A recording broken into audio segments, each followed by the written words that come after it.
This is a relay project. Real Talk starts right now. Here's Ryan Jesperson.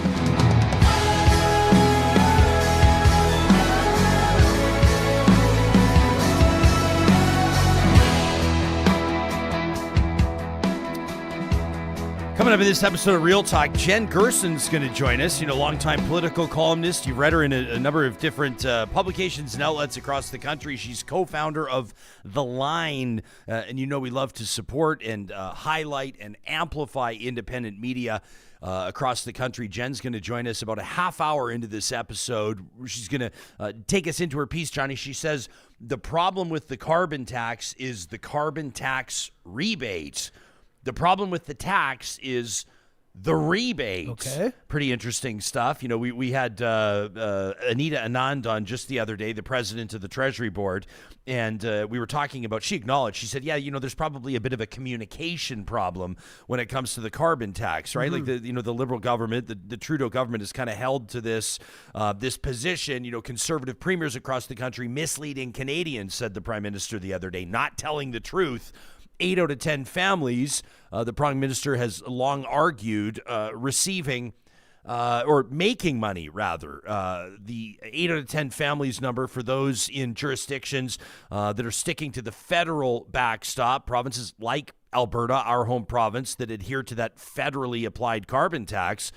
So has long argued the government. 80% of those families, 8 out of 10 of them, are making money with the Canada Carbon Rebate, making more than it costs with the price on pollution. And Jen digs into it in her recent piece at readtheline.ca. She says policy and politics not discrete.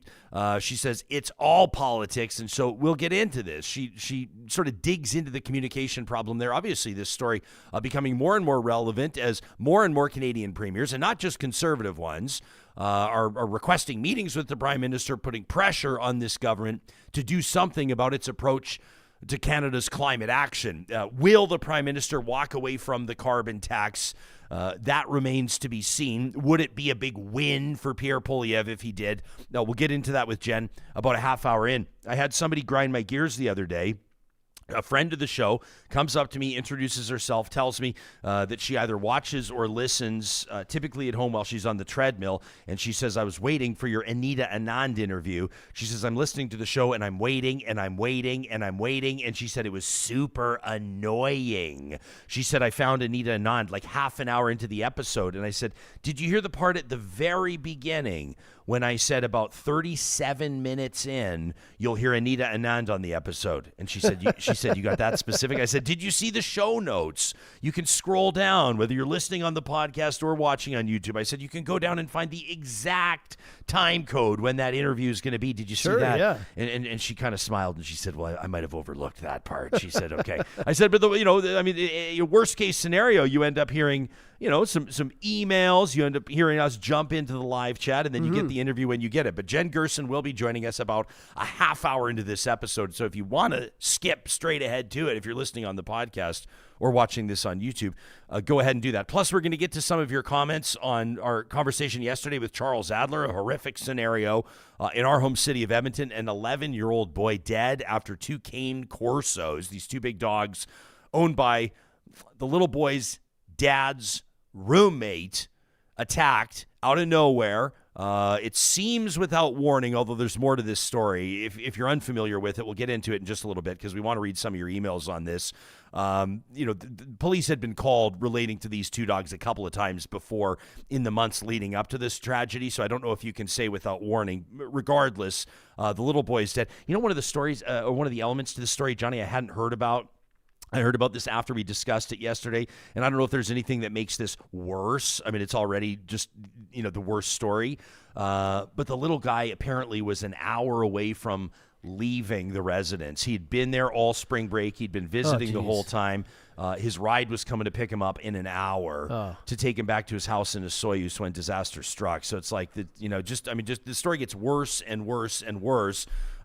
What we've been jumping on and discussing, and many of you, we got thousands of responses to our Twitter poll, which we'll get to in just a little bit, is the responsibility or the role that the owners play, that the humans play here, and should charges be laid, and we'll get to what you've had to say on that. Plus, a story of responsibility, if you want to call it that. A sentencing hearing happening today as we're doing this show. The date of today's show is April 9th. If you're listening to this the day we're doing it, Michigan parents are being sentenced today.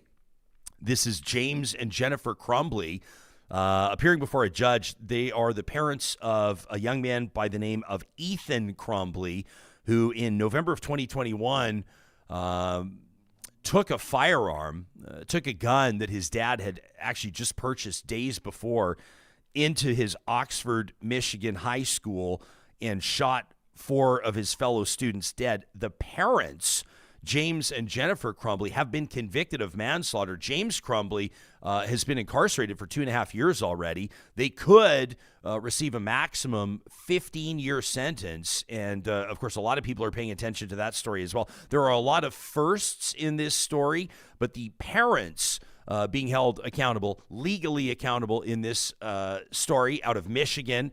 It's a story that certainly we're not immune from school shootings in Canada, but they don't happen nearly as frequently. But in the United States, you can understand why this story is a pretty high-profile one. We don't ever want to describe, I don't think, school shootings or mass shootings as normalized, but I don't know how else you describe them in the U.S. They're getting pretty normal. They happen all the time. They feel like they happen every single day. Yeah, and I think the big thing that's kind of damning in this case, because I was reading about it, is they owned a cable lock for the gun cabinet, but it was just sitting like unopened, purchased there. So that's part of the negligence that they're throwing into this case to try and put these parents in some form of responsibility. It's just horrible, though. I guess the kid went to school.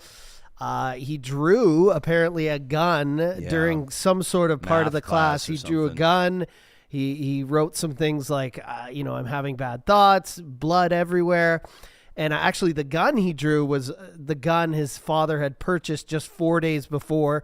Parents came into the school. They had a school meeting with a counselor or a senior high up at the school or whatever. Meeting, they said, yeah. And rather than, saying, first of all, this looks like the gun we purchased 4 days ago, didn't check his backpack, didn't send him home, which that might be a good idea because, when someone's having bad thoughts, you don't want to send them home and sit alone. Sure. Stay in school, stay around people. But then, of course, later in the day, he pulled this gun out of his backpack and shot 4 people. Part of it, I feel like, is obviously in hindsight. You go, oh, the meeting with the guidance counselor was only 15 minutes. They didn't check his backpack. He explained away the drawing. The drawing obviously was pretty troubling. It was. Yeah, he said he drew the gun, like you said, similar to the firearm his dad had purchased. A bullet and a gunshot victim. Wrote it on a math assignment with grim phrases, quote, "The thoughts won't stop. Help me. My life is useless. Blood everywhere." I mean, that to me is alarm bells going off everywhere. And then he played it off as if he was he was drawing because he wanted a career eventually in video games and stuff like that. Yeah. Yeah, so I mean, this is obviously it's an interesting story. We're not legal experts, but in this, I mean, where does Real Talk shine? I think when it's regular folks like you and I. Getting into this and talking about how we feel about something. How does this land with us? What do we think is the right approach? And so we'll look to our live chat on that. Before we go any further, we'll let you know that this episode of Real Talk is presented by Danatech. If you are the team member or if you are one of those in your organization that's in charge of ensuring that your team is getting the industry's best safety training, you probably already know that Danatech has been Alberta's safety training leader for more than 30 years.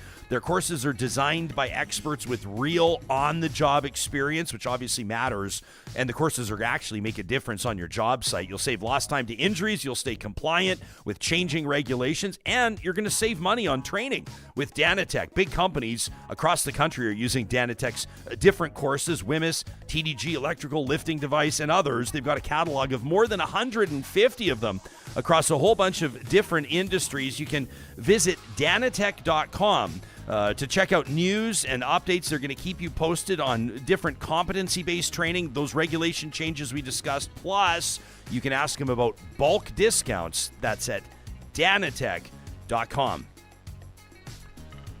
Well, in the likely scenario that some of you that are watching this episode or that are tuning in were not part of our April 8th episode with Charles Adler, we'll tee this up briefly. The story is this. About a week before we're discussing it, a young boy, 11 years old, is killed. It's an absolutely terrible situation. His name is Cash Grist. By the way, Johnny, there's a GoFundMe underway right now. We have that in our show notes from yesterday. We'll put them in the show notes for today, April 9th as well.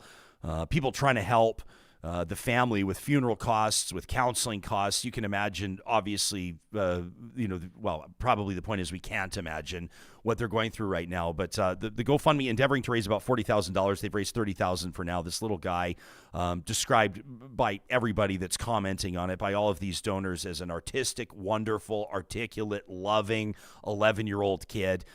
He walks into the house where his dad lives with a roommate. The roommate's 2 cane corsos. Long story short, attack. Nobody knows why. The autopsy completed just a few days ago. It's been determined that the little boy died from dog bites. I think that everybody knew that, including the police officers that arrived first on the scene that tried to save him, and then the EMTs and firefighters that showed up after that, to no avail. He was declared deceased at the scene.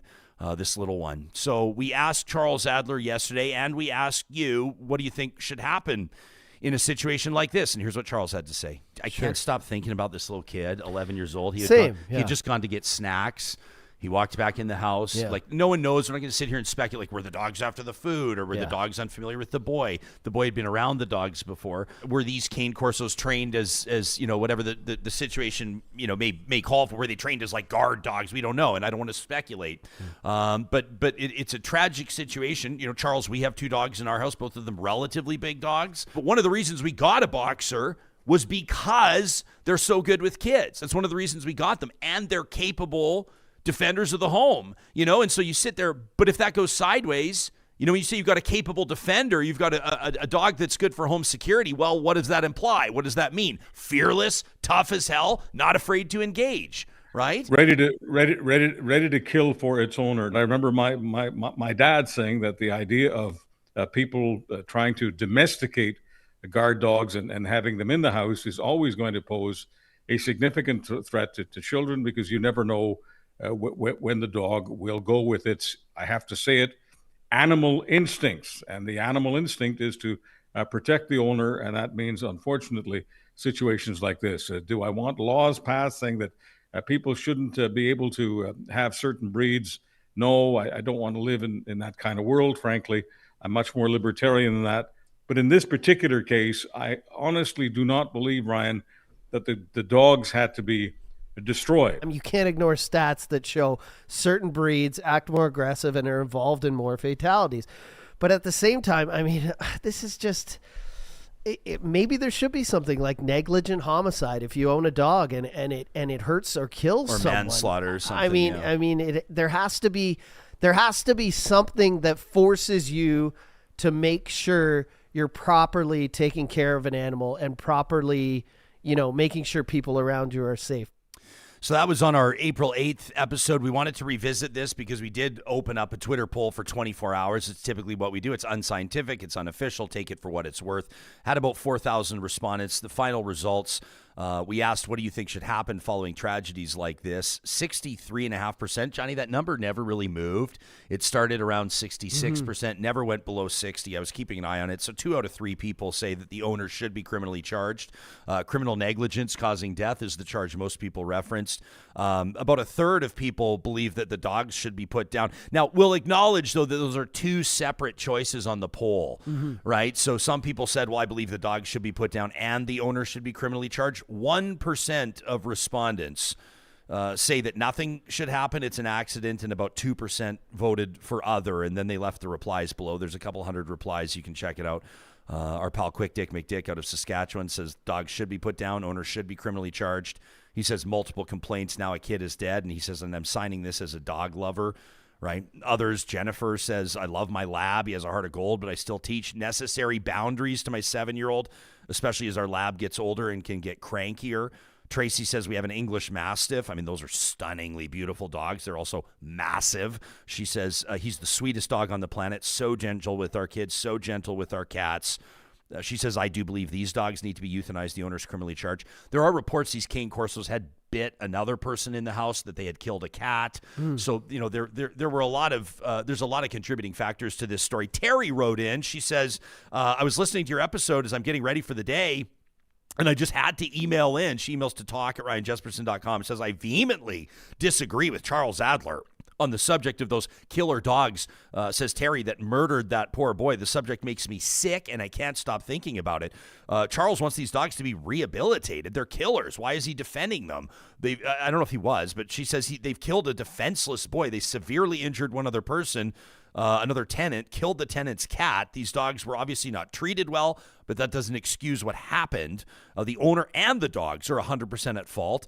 Bylaw, the city, his dad knowingly putting him in that situation, they all failed this little boy. It says Charles came off unprepared for the topic. I don't know what the solution is here, but I think severe fines and criminal charges should be laid. Anyone defending the dogs in the situation's trash. I love animals, but I love kids more. Thanks for the opportunity to vent. That from Terry. I don't know if Chuck was unprepared. I think he was just like approaching it from an angle where, he just... I don't know. He talked a lot yesterday about animal instinct, not absolving the dogs of responsibility, but certainly, when I said, well, where are you going to put them? Yeah. He was talking about and people were noting in the chat, there's like rehabilitation, sort of whatever you'd call them, facilities where animals like this can go. Sure. But they're obviously, you can't put a dog like this back around people. Yeah. I mean, I just don't think so. The outliers here are just like that tweet said, as dogs get older, crankier, they're just like older humans. They lose that cognitive ability. Some of them go a little haywire. Some of them go a little weird. And I think we talked about this yesterday. Animals are individuals just like humans. You can't train 10 bull mastiffs all the same and expect them to all act the same. They all have individual personalities and qualities.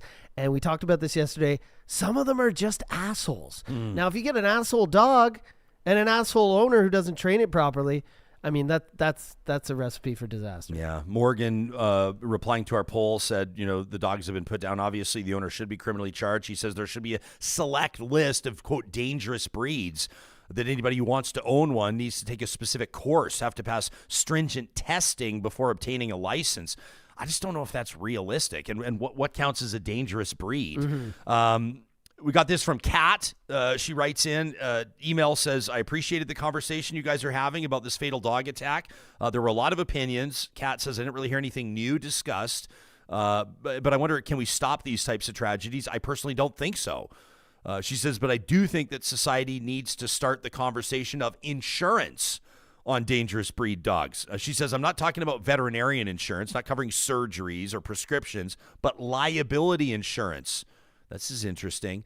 Says, now I can already hear the argument that some people just won't comply, but there's also people that drive without insurance. We need to make laws that will have consequences for irresponsible owners. We need to shift our focus from owning an animal. I always feel weird about using the word owner.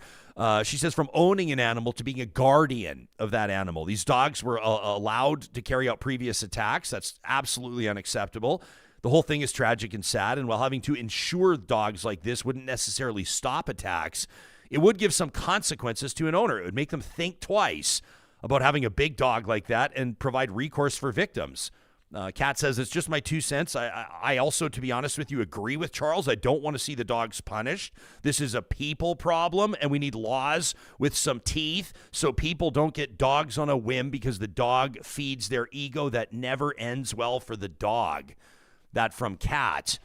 Getting the owners to think twice. I mean, I think that's exactly what a criminal negligence charge does. And I think that's what's not happening nowadays is, like I said yesterday, there's nothing forcing them to prevent the negligence, really. I mean, there's no laws that I know of place in North America that force, and then we get into breeds. It's such a gray area because, like we were talking about yesterday, like the most aggressive dogs for strangers are the ones that pose the least harm. The tiny little ones, Dachshunds, all these ones that when they bite you, they don't really do anything. So I think there has to be you have to realize which ones are aggressive and then meet in the middle with how much harm they can do at the same time. But I agree with you. This is just, it's a problem that I don't think will ever get solved. And it all comes down to just responsibility. And I feel like a lot of people, just like anyone can have a kid, anyone can have a dog, right? There's no training course in place. There's nothing. It's just buy one, and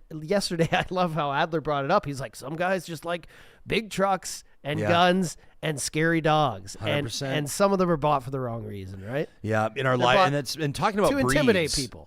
Yeah, oh for sure. I pulled this email from Lee. I apologize, we can't read all the emails. We so appreciate them. We really do read every email we get, but I wanted to pull Lisa's here as well because she does talk about breeds in a sec. But in our live chat, this is happening as we're talking now. Sharon says, but these are damaged dogs. She says, I don't feel any hope for dogs that attack like that. Sharon, I mean, I'm not a dog training expert, but I do agree with you. I think like if an animal, and it doesn't have to be just a dog, but if an animal attacks a human and kills a human, I just think that, I mean, in some circumstances, the animal's got to be put down. In others, maybe there's some sort of a sanctuary or something they can go to, but I'm not of the belief. I don't need to start dragging pedophiles into this, but I'm of a similar belief that in certain areas there is no rehabilitation and there is no privilege of returning to general population or to the general public. That's my position on it. I'm not trying to draw direct lines between pedophiles and dog attacks, but that's what pops to mind for me. Justin says if we're going to go down the dangerous breeds route, we'd simply use statistics for breeds involved in fatalities. They speak for themselves. Fair enough. Seventh Pilot says, oh, yeah, we need more laws that won't be enforced. Fair enough. Travis says, people here are trying to transcribe human qualities onto dogs. It's a false and stupid perspective. So Lisa writes in, says, Jespo, I listen to the Real Talk podcast regularly. Thank you, Lisa. We appreciate you. She says, I just had to write in. She says, I don't want to sort of become hyper fixed on this scenario, but the city of Calgary has always had the stance of punishing the deed, not the breed. Which is a balanced way of managing dog issues. Lisa says, since it sounds like these two dogs had been previously reported for aggressive behavior, the city should have stepped in a lot more diligently, done an investigation, and figured out the best way to deal with it. I mean, as an aside, just to say to Lisa, I mean, police were investigating two different situations. One of the investigations, as I understand it right now, unrelated to this little guy's death, is still ongoing. So there was still an ongoing investigation when this happened. The other one was closed. They said lack of evidence. Back to her email. She says, any dog, no matter the breed, that seriously maims a human should be destroyed. She says, and I love dogs. I love dogs more than I love people most days. But the instability of a dog can come from genetics, but most often it can come from being under-socialized, under-exercised, unsupervised. And kids also need to be taught how to be around dogs. Lisa hits the nail on the head there. She says, adult humans failed the human boy and those dogs. And here's where she gets into it. She says, I'm not sure why you guys had to veer into talking about pit bulls, but alas, here we are. They are a very solid, even-tempered breed of dog, very well-suited to children, says Lisa. I mean, Lisa, respectfully, we've heard this a million times. And I'm not anti-pit bull, but we pit bulls are invoked in the conversation because of the exact thing that Justin was talking about in the live chat there, which is statistics on attacks, serious injuries, and fatalities. She says, but back to Lisa's email, let's let her make the argument. In the old days, they were known as nanny dogs because their temperaments were so steady. They were used as entertainment to catch rats in a ring while people watched and bet on them. Any dog that bit an owner would be cold. No handler would want to deal with being bit. And then that in turn helped maintain genetics that made them a positive, helpful breed around people. Human aggressive pit bulls are not the norm. They are human-loving by nature, but if they are trained to be aggressive, they certainly will be. Mm-hmm. She says oftentimes pit bulls can be dog aggressive. Sadly, this is genetics. It can't be helped. With that said, I know many pit bulls, mine included, says Lisa, that loved other dogs and animals.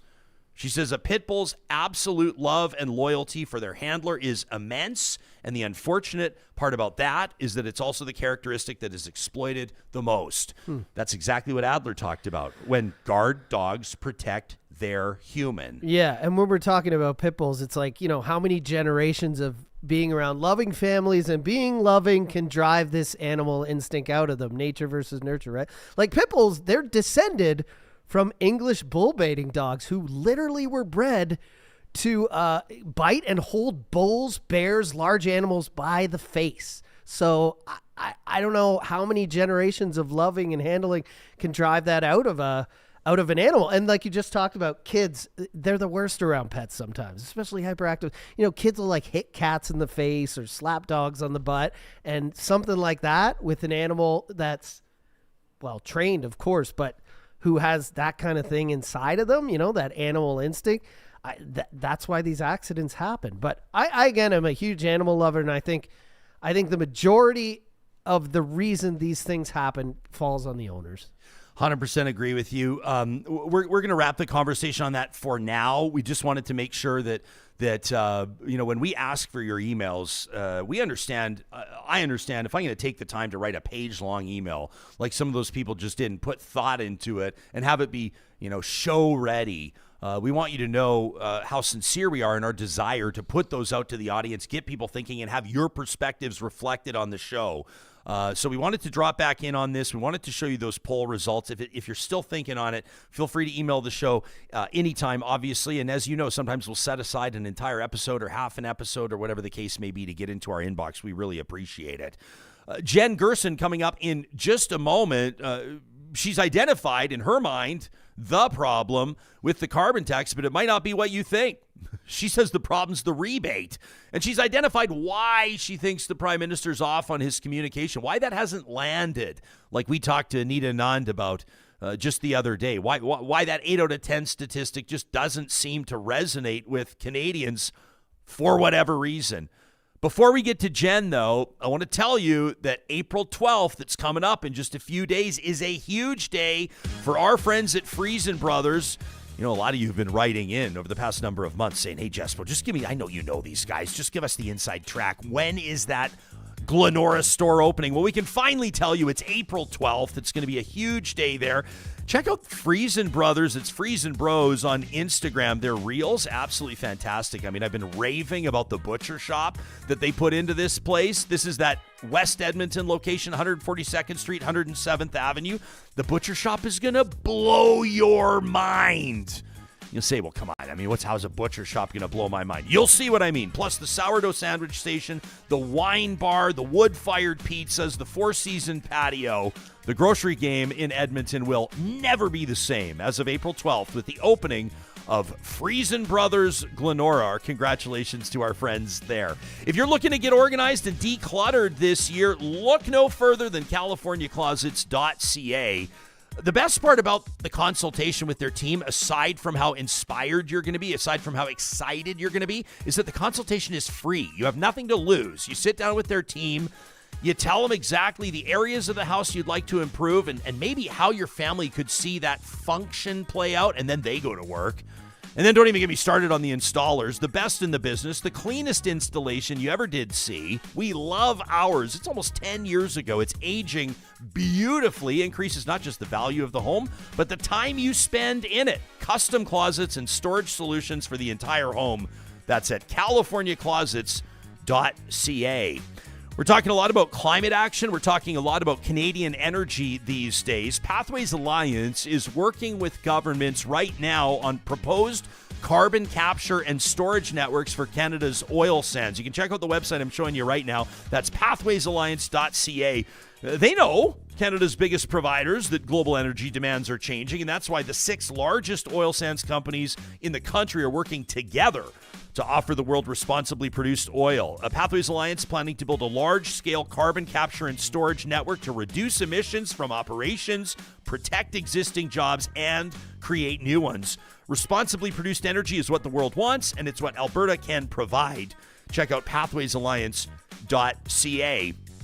And if you're looking to bring your own personal outdoor space to life, front yard, backyard, could be the front of your business, whatever it is, Eden Landscaping does it all, and they do it the best in the business. That's why they've been around for more than 20 years. It's why they get return business and, probably more importantly, I'd say, referrals. That's right. People that have trusted Eden Landscaping with maybe modern designs, natural designs, water features, outdoor kitchens, retaining walls, you name it, they've seen the finished product, and they know, just like us, that they can refer this company with confidence. I know there's a lot of people out there in this business. Some of them have no business in the business. Eden Landscaping is at the top of the game. You can learn more about how they work by visiting landscapeedmonton.ca.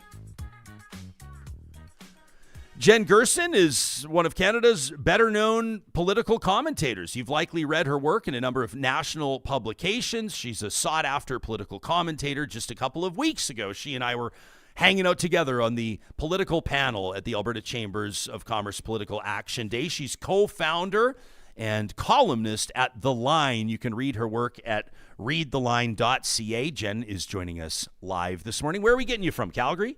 Yeah, you got me at Calgary just after I've dropped my kids off from school, so don't hold my appearance against me. Oh, I think that you look absolutely fabulous, and nice job doing double duty. We appreciate. I love the mom painting behind you. Yeah. Well, and next to the skull, I think it provides an interesting contrast of my personality. That's right. Some insight into who we're talking about here. You, before we go any further, talk to people about The Line, because we've seen even more reports this week of more newspapers shutting down. One of them, I think it was in New Brunswick, I'll fact check myself, was like 140 years old. News like this is obviously always a kick in the teeth. You've been employed, you've had bylines in the major papers and magazines over the years, but The Line, a new project that you launched, about a year and a half ago, something like that? No, almost 3 years ago. Almost 3 years ago. Wow. Yeah, we've been doing it for a while. So basically, The Line started as a bit of I see lots of people are starting Substacks. Let's give it a shot. So Matt Gurney and I decided to start The Line, launch The Line together, recognizing that there were financial and cultural pressures that were really hitting most of the organizations we were working for. Matt was working for the Post. I was freelance in a lot of different places, and the writing was very much on the wall in terms of the finances of a lot of these places, but also culturally speaking, these were getting to be more and more difficult to speak our minds and say what we wanted to think and write about the types of things that we wanted to write about in the ways we wanted to write about it. And we decided that, screw it. Let's just give it a shot. We'll start a Substack, and if it works, great. And if it doesn't work, well, no harm, no foul. We can just go back to doing what we were doing or try something else, right? And it's just taken off. I mean, I think that there's been a significant number of Canadians out there who really appreciate the perspective that we're trying to offer. We're considered to be a little bit more conservative, but we're not partisan. We're not MAGA conservative. We try to be, reasonable, classically liberal, center-right-ish kind of people, and we're trying to bring that perspective to what is happening in the news around us today. And there's a significant number of Canadians who I think miss that voice and like that voice. Yeah, I agree. By the way, I was on the completely wrong end of the country. It was the Whitehorse Star that just announced it's shutting in 124 years of operation, though. Yeah, unbelievable to think about. Do you think when you say, and I agree, you and Gurney, I would say, like sort of small C conservative writers, I've appreciated your perspectives. Do you think people understand anymore? We played a video yesterday of Pierre Poilievre arguing that Justin Trudeau is actually not liberal at all, which was kind of interesting. Do you think people understand, or maybe has the definition of conservative and liberal changed? Well, lots of people would claim that Pierre Poilievre isn't particularly conservative either, right? Yeah, sure. Depends on how you're defining those terms. I think we've shifted to an understanding of, it's a bit of a cliche now to say that left-right is a bit of an outmoded way of thinking about politics. But I think we've definitely shifted away from ideological politics and into tribal politics, right?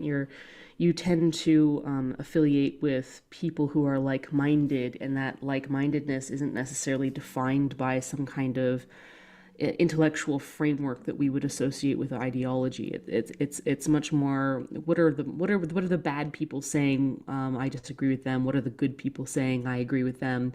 White hat, black hat kind of approach to politics of the world around you.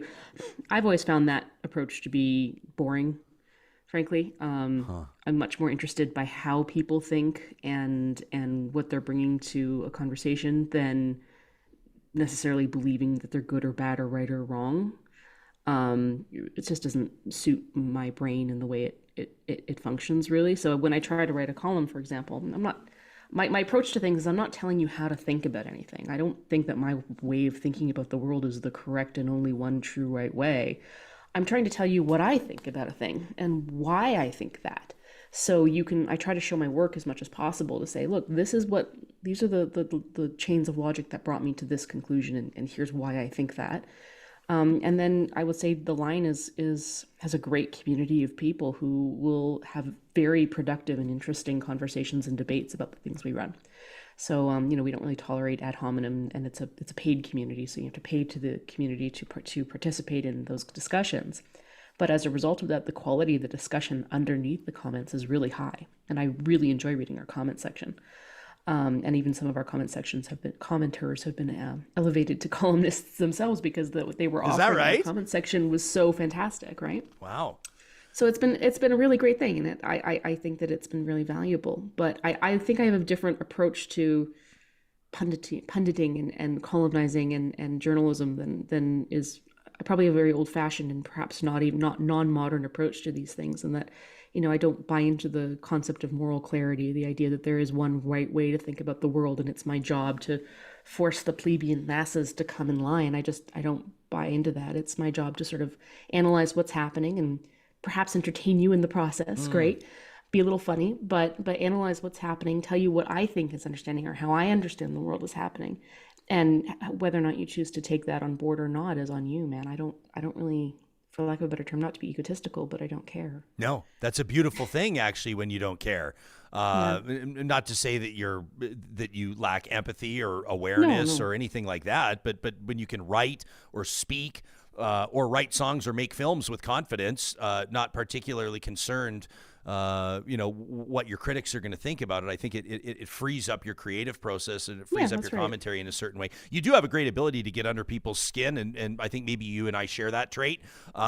Maybe some of your commenters are a little bit more cerebral, or your critics are a little more cerebral than mine, but I do think that there's a similarity in how both of us approach what we're doing, which is hard on sleeve kind of. I like you talk about showing your work, but at the end of the day, not making it about morality, right or wrong. I mean, we talk a lot on this show about how, like, if somebody is different than you or shares a different perspective than you, could be on, parents' rights and pronouns. It could be on carbon pricing, which we'll talk about in just a second. It could be about vaccines or masks or whatever. That person is either a communist or a fascist or a Nazi or they either hate kids or they want to mutilate kids, or we've just the language, the hand grenades that we throw at one another these days have become so counterproductive, so ridiculous, quite frankly, that it gives me great encouragement when we have forums and when people have established and maintained forums where we can keep the bar high. Yeah, it's not to say that I'm necessarily. I try not to be too superior about this. I mean, I swear like a sailor in some of my. I think at the political panel, you swore more than I did, which I'm is. sure that I did. I didn't even mean to. I didn't even realize I was doing it. It's just That's happening. How terrible I am. It just happened. And I'll take a shot if I think it's appropriate to take a shot, right? Like, I'm not above that. I'm not above taking a swipe at someone if I think they're being dumb. But it's I try not to operate under I just try to operate under the assumption that, like I said, it's not my job to tell people what to think. That's just not my role in this particular ecosystem. It's not, and I think that there are a lot of people who respond well to that and who appreciate that, most of our followers, most of the people who pay for our subscriptions at the line are people who say, actually, I'm a left-winger, or I don't agree with Matt and Jen very often, but I appreciate that they're constantly thinking about the world in a way, or they're bringing a different perspective that I hadn't potentially considered to an issue. That's our value proposition, I think, as an organization. And it's not something that I think everybody can do. There's only so much room in the marketplace for people like that. We have a bit of a weird little niche for ourselves, and that's great.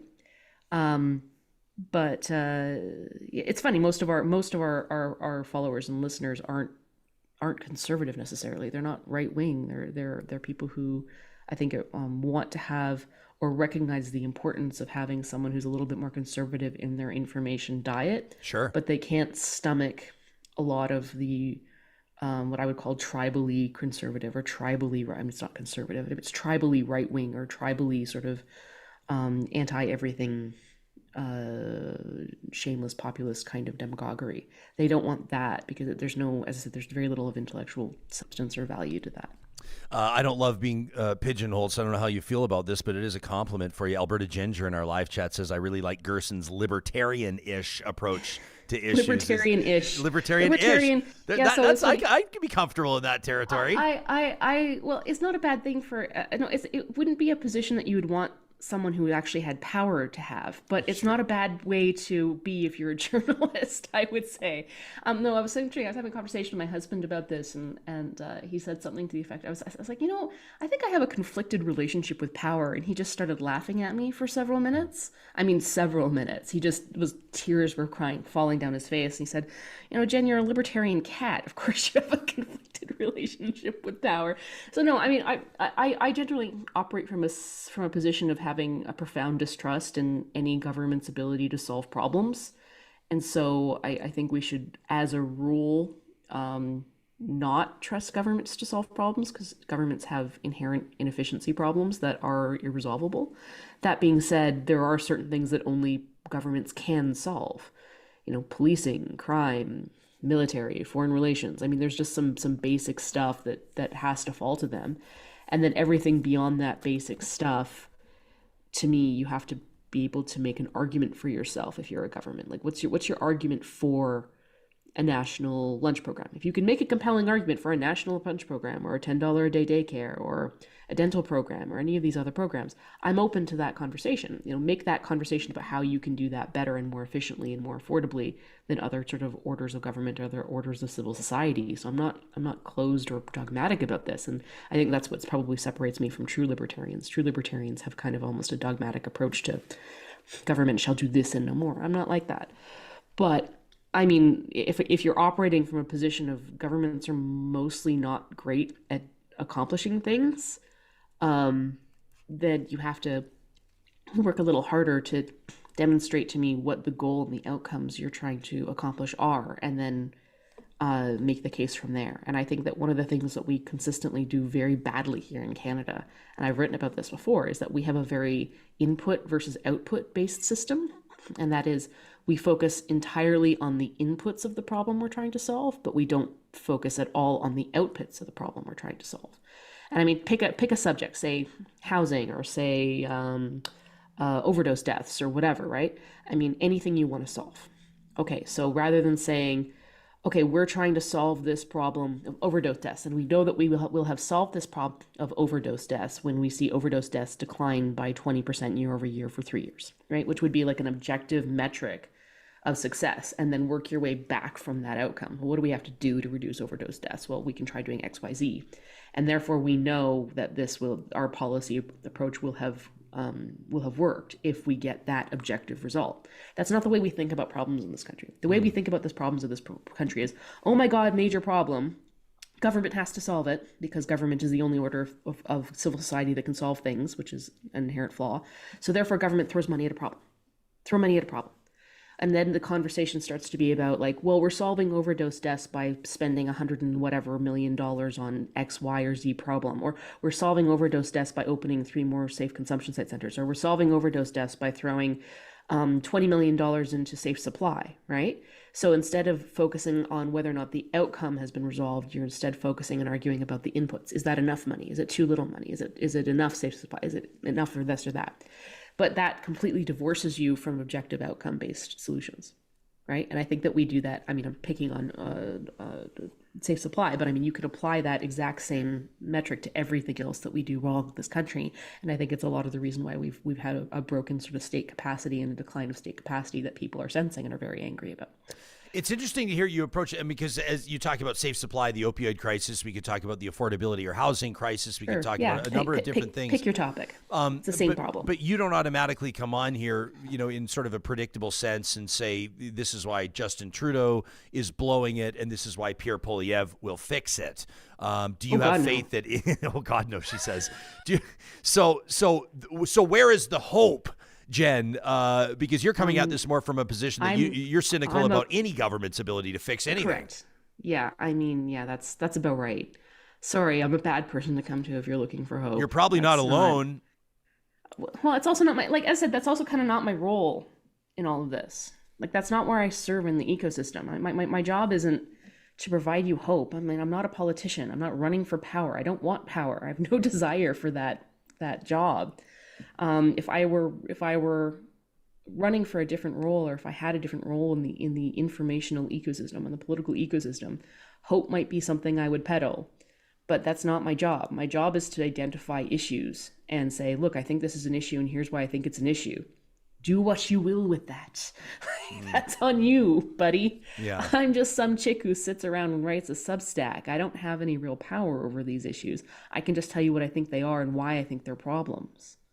Let's get into what you have identified and your headline worked, because it grabbed me immediately. I read the piece and then immediately requested you come on the show. So I think that's a mark of a successful column at readtheline.ca. That's where you can read Jen and Matt and everybody else's work. You published it April 4th. The problem with the carbon tax is the carbon tax rebate.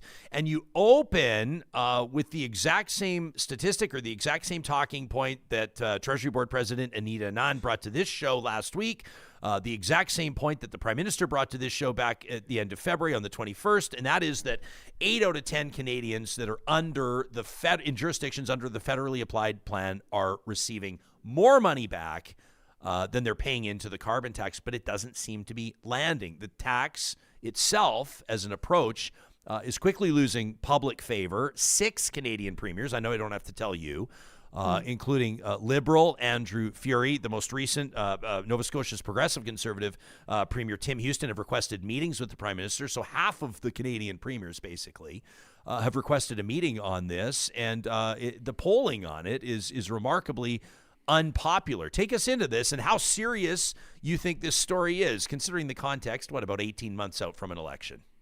Yeah, so I mean, this is something that we even started to notice at the line, is that whenever we talked about the carbon tax or put the carbon tax on our headline, our views went through the roof. I don't know whether or not a majority of Canadians hate this or a minority of Canadians hate this, but the subsection of Canadians who hate the carbon tax hate it a lot. They hate it really passionately.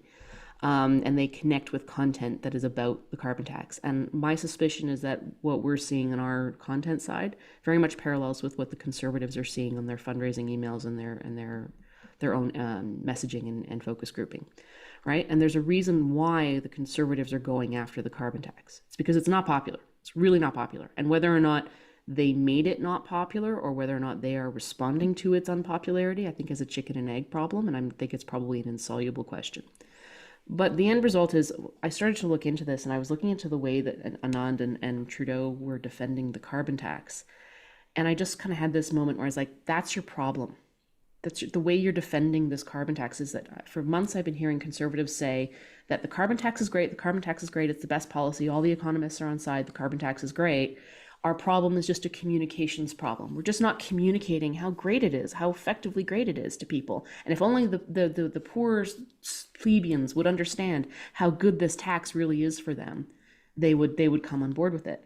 And I think that is completely wrong. I think I'm not sort of making an analytical argument against the carbon tax itself. I am making an argument about the way the carbon tax has been implemented, and more importantly, I'm making an argument about the way the carbon tax has been communicated. Because one of the things that this government tried to do when it tried to implement the carbon tax is in order to get the political buy-in that it thought it needed for this approach, they tried to make it more or less revenue neutral.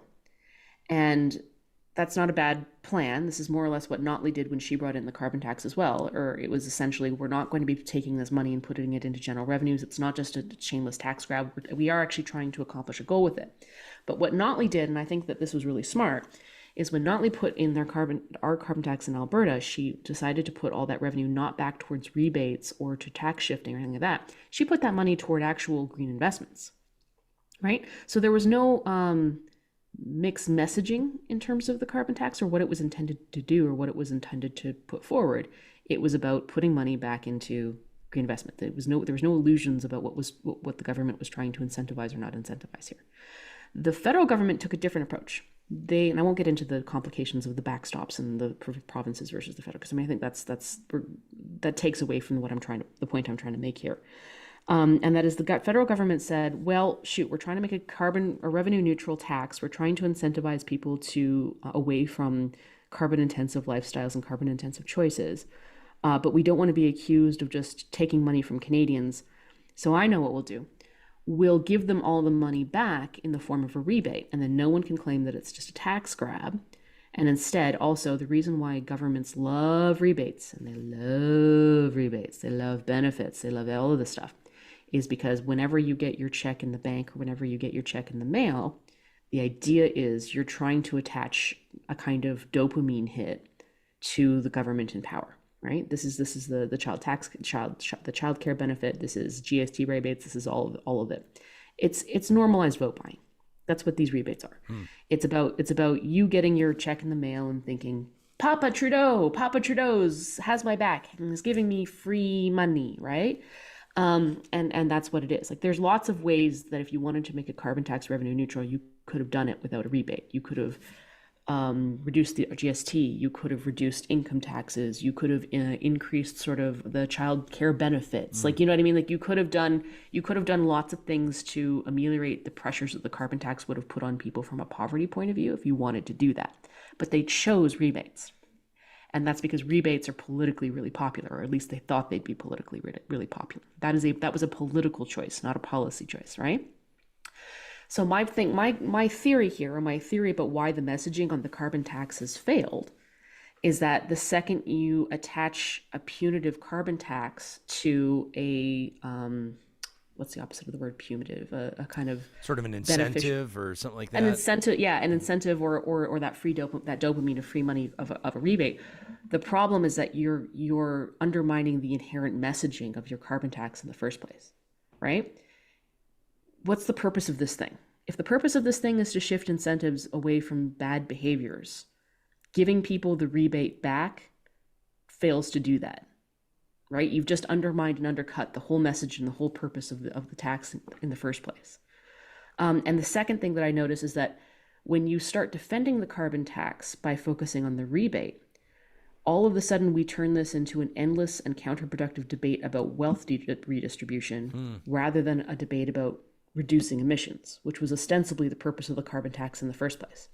And that's on top of the fact that the Liberals have further diluted their message on the carbon tax by putting on top of it all of these other types of market inefficient mechanisms like emissions caps, EV subsidies, phasing out EVs, all of these sorts of things, all of these kinds of really market inefficient tactics, which has had the effect of undermining your faith in the power of the carbon tax to actually shift incentives on any of these things.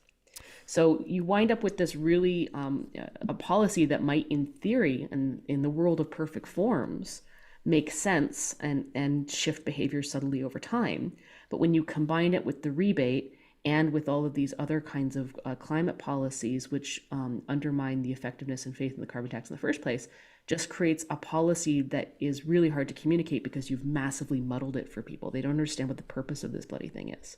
This is not everyone can accomplish this, Gerson, and I absolutely love it in our live chat. I'm just reading back to back comments on you. Horse Lake Ranch says, this lady gets it. Plain Power says, she is so biased and wrong. Peaches says, have her on every week. She's brilliant. See, this is great. And as you told us already, you don't care what anybody has to say about your take on this anyway. I mean, I think if you're going to be a columnist, you kind of have to operate in a space where you don't take either compliments or insults too seriously. I appreciate because that. I think that if you take the compliments and you're like, oh, I'm a good person, I have good people, I'm doing like a great me. job. Yeah. I'm doing a great job. Then that just means you get devastated when somebody's like, you're a terrible biased or whatever, blah blah blah blah blah.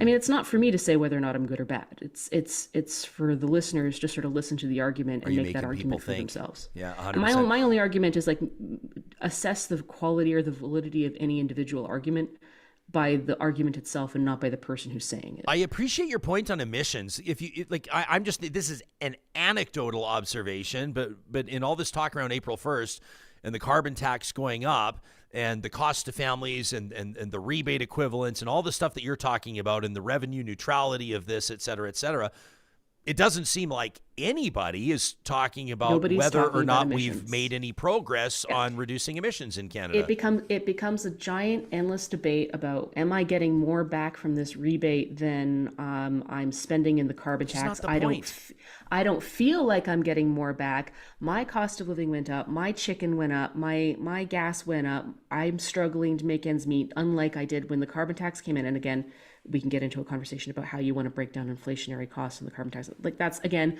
okay, Okay, but now we're getting into conversation about how much of that inflation is the carbon tax versus other sides, supply chain issues versus monetary policy issues. And literally the second we're having this debate, you've lost the war, right? You might convince some Canadians that they're getting more back in the rebate than they're paying. Absolutely. But the second you're on that turf, you've lost the war because you're no longer talking about emissions. If the purpose of the carbon tax is to reduce emissions, then the debate we should be having always is how effective is it at reducing emissions? Are we reducing emissions? I appreciate your point that good policy is good politics. And it kind of like in a sense pulls almost the impetus of good communication out of it, though I know that's not what you're arguing. But in this case, but good politics is part of good communication. 100%. Right?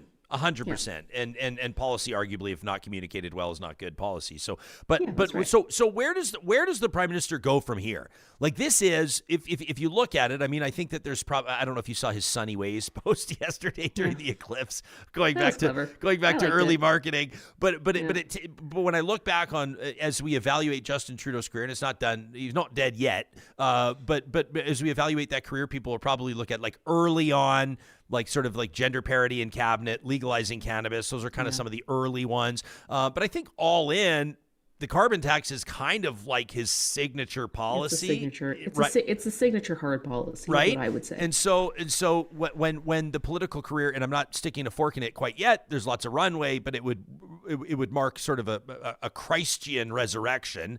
If he were to come back and win, if this does mark the end of the road for Justin Trudeau, and it is because of that carbon tax, what a story. If you're a senior advisor to the prime minister, what are you saying? I mean, what does good policy look like? When we look back at Justin Trudeau's legacy, I think that it's going to be a conversation about what he successfully reacted to, not what he successfully put forward or what he successfully changed. With the exception of maybe cannabis. Cannabis is going to be look back, and I think that he's going to get the win for that. Sure, but you're saying like the pandemic's obviously going to be a big part of it. Pandemic, and I would also say NAFTA/UNSCA and how he responded, and also the response to Trump as well, how well we managed that.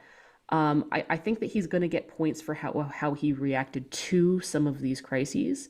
I think that many of his signature achievements are essentially going to be rolled back and radically rolled back. And they're not going to stick. So, I look at the digital policy, the News Act, C11, online harms, these sorts of things. I mean, I'm about to go talk to the Manning conference, except now it's the Canada Strong and Free Network conference, about some of these policies and what I would like to see the Conservatives do in this space with some of these policies that they put forward. I don't think that under a Conservative government, a lot of these policies make first contact with reality, bluntly. Where else would we go? Housing. How much is he going to eat housing? How much is he going to eat sort of like the decline of the military? How much is he going to wind up being pinned for a decline in state capacity or a decline in social cohesion or these sorts of issues? I think it's going to be a really complicated legacy, and the more ephemeral aspects of his leadership, I don't think are going to weigh in his favor in the long run. But as for the more concrete responses to some of the world events he had to deal with, I do think he's going to get the point for that. But when it comes to the carbon tax policy, my position on this has been, I think if we're operating on the assumption that the Conservatives are going to win, and with a 20-point lead at this point, I think that's a fair place to be operating from. Although of course anything can change. But the Conservatives have made axing the tax, quote unquote, a central part of their policy plank. I don't think they're going to go back on that now. They literally have T-shirts made up, man. I mean, once you have the T-shirts made up, that's a real hard one to walk back, right? So if I were somebody who was an economist or somebody who was advocating for this policy, the things that I would be focusing on would be large emitter and industrial-based carbon taxes. I'd be trying to save the furniture, essentially, with those kinds of policies. And I would note that, for example, when Kenny came forward and kind of axed our aspects of our carbon tax, he did keep the tier program. He did sort of keep the heavy emitter style program. So I think that there's a Conservative case for maintaining more industrials facing carbon taxes. And then the other thing that I would say, if I were a carbon tax advocate, one thing that I would be saying is, from a Conservative point of view, is that Canada needs to maintain its international competitiveness with its peers, which means that our carbon pricing needs to be on par with where our peers are. in order to maintain favored access to trade, for example. So I'd probably be tying Canada's carbon tax to, say, the U.S. carbon pricing as a whole, because I'd be making the argument like look, if we want to maintain free trade and UMSCA and all of these sorts of things, we can't be radically undercutting the cost of everything while our peers are doing their part. We're just going to get penalized on the trade side if we do that, right? It's going to be that's a zero sum game there. 100%. So I'd be trying to say, look, we should be tying our carbon pricing or our carbon pricing schemes to where our peers are at, and then that also takes away a key communications aspect, which is that, well, Canada's emissions are so small that it doesn't matter. Well, it doesn't matter if our emissions are so small because we're still tied into the American market, so we should still be at the very least doing what the Americans are doing. And then the last thing I would say is that if I were an advocate for the carbon tax, one thing that I would say is I'd stop trying to, for lack of a better term, dick around with wealth redistribution, and I would simply make the argument clearly, openly, and morally. And yes, we are asking you to make some sacrifices in terms of your quality of life in order to contribute to reducing carbon emissions. There is a moral case for you to do that, and we're not going to pretend that it's not going to be a sacrifice. It is going to be a sacrifice, and we are asking you to do that openly. But I do think that if you're going to engage in that kind of carbon pricing, you probably will need to dig around the edges in terms of poverty and wealth redistribution, but probably using other mechanisms. But at the same time, you would also be probably looking at a much more gradual carbon tax that happens over a longer period of time to recognize that a lot of the kinds of behavioral and lifestyle incentive changes that you're asking from people are both expensive and they're generational in nature. Most people aren't going to go out and buy heat pumps tomorrow because of any kind of carbon tax, because no plausible carbon tax costs more than a heat pump, right? They're going to wait until their furnaces crap out. And then they're going to start looking at those potential investments. Same thing with EVs, frankly. I mean, my husband and I have had this conversation about what kind of car are we gonna get when the Mazda craps out. I think most people are having that conversation. Yeah, most people are having that conversation. They're just like, yeah, I'm interested in doing an EV or a hybrid. Probably a hybrid makes more sense for us here in Alberta, bluntly. But bluntly, I'm not going to do that. And by the way, it's not environmentally friendly for me to do that. Well, I still have a perfectly functioning 6-year-old Mazda CX-5 in my garage. Like, I'm gonna drive that Mazda until it collapses in 6 or 7 years, and then I'm probably gonna upgrade to the CV. So like, these sort of short-term increases in carbon taxes, I think, are a problem because they're trying to change behaviors that are largely inelastic in short-term timeframes. Right? That's my position. That's my theory on this. And I think that a lot of the investments that people make to reduce their carbon emissions happen over like 10 to 20 year timeframes. It's the windows in your house, it's the furnace upgrades, it's the car that you drive. These are not the sort of thing that people are changing or going to be incentivized to change on a 6-month to an 18-month timeframe. These are things that people are going to look at upgrading over time.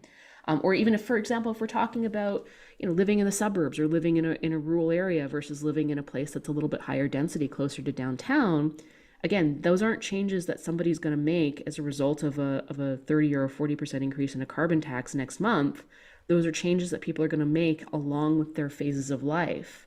And over time, yes, a carbon tax might factor into those changes, and it might factor into those changes in lifestyle, but it doesn't make sense to expect radical changes or radical reductions in emissions over a 3, 4, 5 year time frame with the carbon tax in a country like Canada, where we have terrible climates and the way that our cities are designed really incentivize longer driving times and longer commutes. So that's kind of where I stand on it. I'm not against the carbon tax per se. I think that there's a really strong argument for a tax like this, but just not one that's implemented like this or communicated like this. Garth says, Garth's talking shit about Asian car manufacturers, or at least one of them. He says, good thing you bought a Mazda, Jen, not a Toyota. You'd have to push that EV plan about 20 years back. From Garth. Mary Ellen is driving a Toyota hybrid. She's in our live chat. She says it's 18 years old, says it has a cassette deck, and is still going strong. Johnny, you still have any good solid cassettes? Oh man, my cassette collection is in a box under my stairs at my you house. know where it is. Oh man, all the mixtapes, all the good old DJ, all the stuff like recorded off the radio back when I was 11 years old. You just wanted the DJ to shut up so you could get the full track. And... Yeah, one day I'll crack them all open and buy a. They're actually selling like really high end like Walkmans, like, and so you can go back and people listen are to using tapes. them again. Yeah, Mary Ellen, don't do anything with your tapes. Although Toyota Hybrid, 18 years old, she must have been in the game early on that. I'd be curious to know, Jen, like how many, like the average Canadian, if you talk to them, like real life, real people. You know, you drove your kids to school today. I dropped off one of our sons at daycare today. We're doing the rounds. We're doing the thing. Yeah. Like we're you know, for the most part. I mean,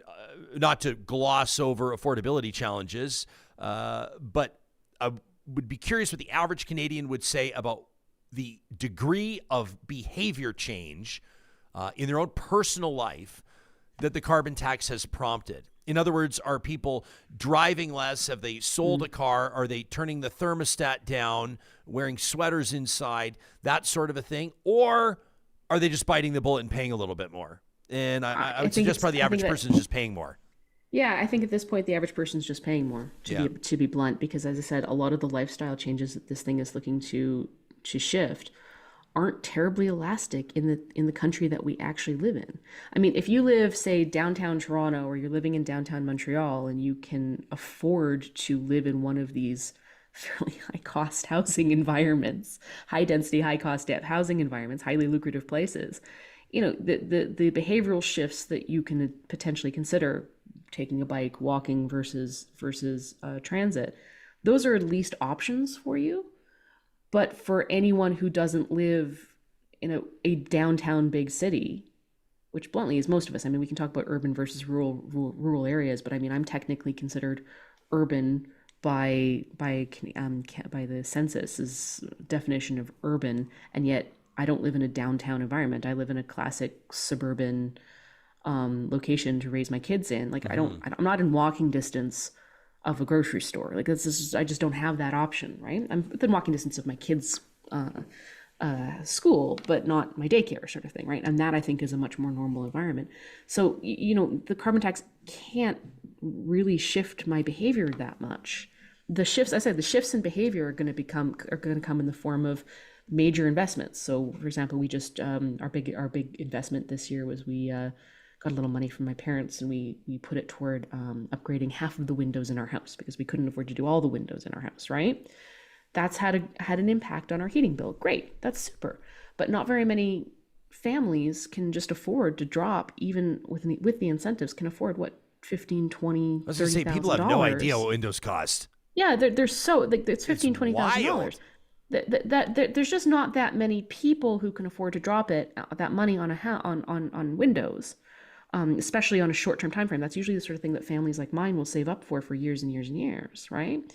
And like a small increase in the carbon tax isn't the thing that's going to incentivize to do that, because the cost at the windows is just so high, right? So anyway, I think that's for most people who aren't living on the edge. That's, I think, the math of it. It just makes everyday life a little bit more annoying, expensive. And the other thing I would say is that how people feel about policies matters when we talk about the efficacy of policies, right? I remember go back and look at the 15-cent bag tax that Calgary put in place, and I think for like 3 weeks. Yeah, for like 3 weeks, and this was, people just revolted on this stuff. I mean, it was a 15-cent bag tax. It wasn't that big a deal, but the implicit idea that, like, we were all going to be carrying around these dirty silicone Amazon bags to be giving to our McDonald's takeout window, it just sort of seemed to me that the reason why people got so incredibly over the top upset about that wasn't because a 15 bag cent tax was unreasonable, but rather it was yet another small example of a government trying to make your life worse in tiny and meaningful ways. And also, I thought that there was an element of class snobbery in that bag tax as well. You're trying to penalize people who rely on takeout, which again affects families like mine, because I mean, like, we go to McDonald's, sorry, right? So, but that's, I think, where the carbon tax comes in. It's not like the carbon tax itself is necessarily bankrupting people, but it's like the 15-cent bag tax. It's like, my government isn't here to help me. My government is here to make my life shittier in tiny, meaningful, but predictable ways. Yeah, but you know And what they're not- going to say, Jen? They're going to say, but we're doing it so when your kids are your age, the wildfire season doesn't start in March and go until but they don't- October. But they don't have the courage to come right out and do that, because they're not having the courage to come out and say, yes, we are going to make your lives a little bit worse and meaningful in specific ways, but we're doing it for a really important reason, and here's the evidence that it works because we're talking about emissions. They don't have the courage of their own convictions, so they can't make that argument. So instead it's like, no, we're not making your lives worse. We're giving you a rebate. Most of you are getting the money back. What's your problem, you plebes? So Don't you know it's good like for an you? insulting approach as opposed Yeah. to I just That's like right. yeah I just like it all comes down to me sometimes, like the simplest questions, as you know, in interviews sometimes the simplest ones are the most important ones. And in this case, to the critics of carbon pricing, it may be, what's your alternative, or what's your What's your plan? alternative? Yeah, I your mean, plan? The plan can't be to absolutely. do nothing. We acknowledge there's an issue, right? Most people acknowledge there's an issue. That being said, sure, our plan in Canada could be to do nothing. But if our plan is to do, but if the plan is to do nothing, then we have to have a conversation about what the consequences of doing nothing are. Yep. And the consequences of doing nothing are not going to be wildfires, because bluntly, even if we put in the most stringent carbon tax available to us, that's not going to prevent wildfires. We all know that. Wildfires are now baked into our climate, and that's just something that we're going to have to deal with and mitigate. Maybe a carbon tax would be smarter if we tied the revenues to that carbon tax to mitigation strategies. That I think would make more sense to me, right? If you were tied a carbon tax to, for example, increasing funding to wildfire brigades, or helping to create more breaks for wildfires, or helping to deal with people who cope with wildfires, all of these things, that is a logical connection to me. Where was I going? But no, the real conversation that the Conservatives are going to eventually need to answer if they become government is, if the answer is to do nothing, what are the consequences of nothing? Are we going to get punished by our trading partners for doing nothing? Does it become harder for oil sands or other major investments to get international capital funds and because we are doing The nothing? answer is yes. The answer is yes. Absolutely, the answer is yes. And we've already seen that happen.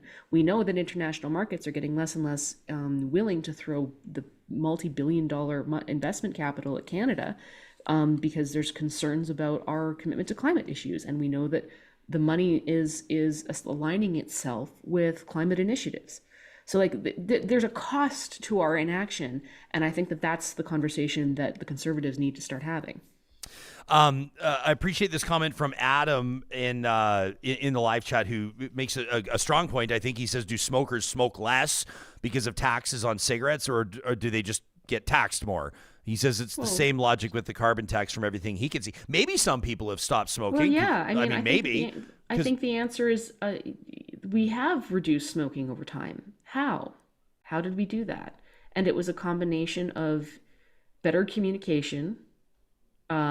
It was a combination of increased taxes and disincentivized financial disincentives, and it was a combination of a social shift. I think the social shift was it, Jen. To be honest with you, I think it was the stigma. I think it was taking smoking out of restaurants, out of bars, making it out of not pubs. cool. No more VLT, no more within 10 meters of building entrances, and it kind of turned into this thing. I say this with love, but to get the filthy smokers away from gross, everybody else, right? And I think that's it more than anything. I think of when I was in high school, 92 to 95, the glory years. It was almost like, I mean, not actually literally, but it was almost like everybody smoked. Like everybody smoked at parties. Everybody. And now, if you look at, young kids, 18, 19, 20, or even I look in my own friend circle, and it's like nobody smokes.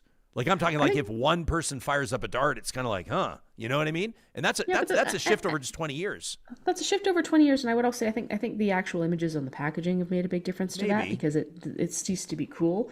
But I also think that for people, maybe not for the heavy, hardcore addicted nicotine users, but for the people who were chippers, who were doing it a little bit socially on the side, increased costs started to factor into this. Sure. So I think it was part of a strategy. The problem when you're talking about carbon tax stuff, though, is that it's really hard to socially stigmatize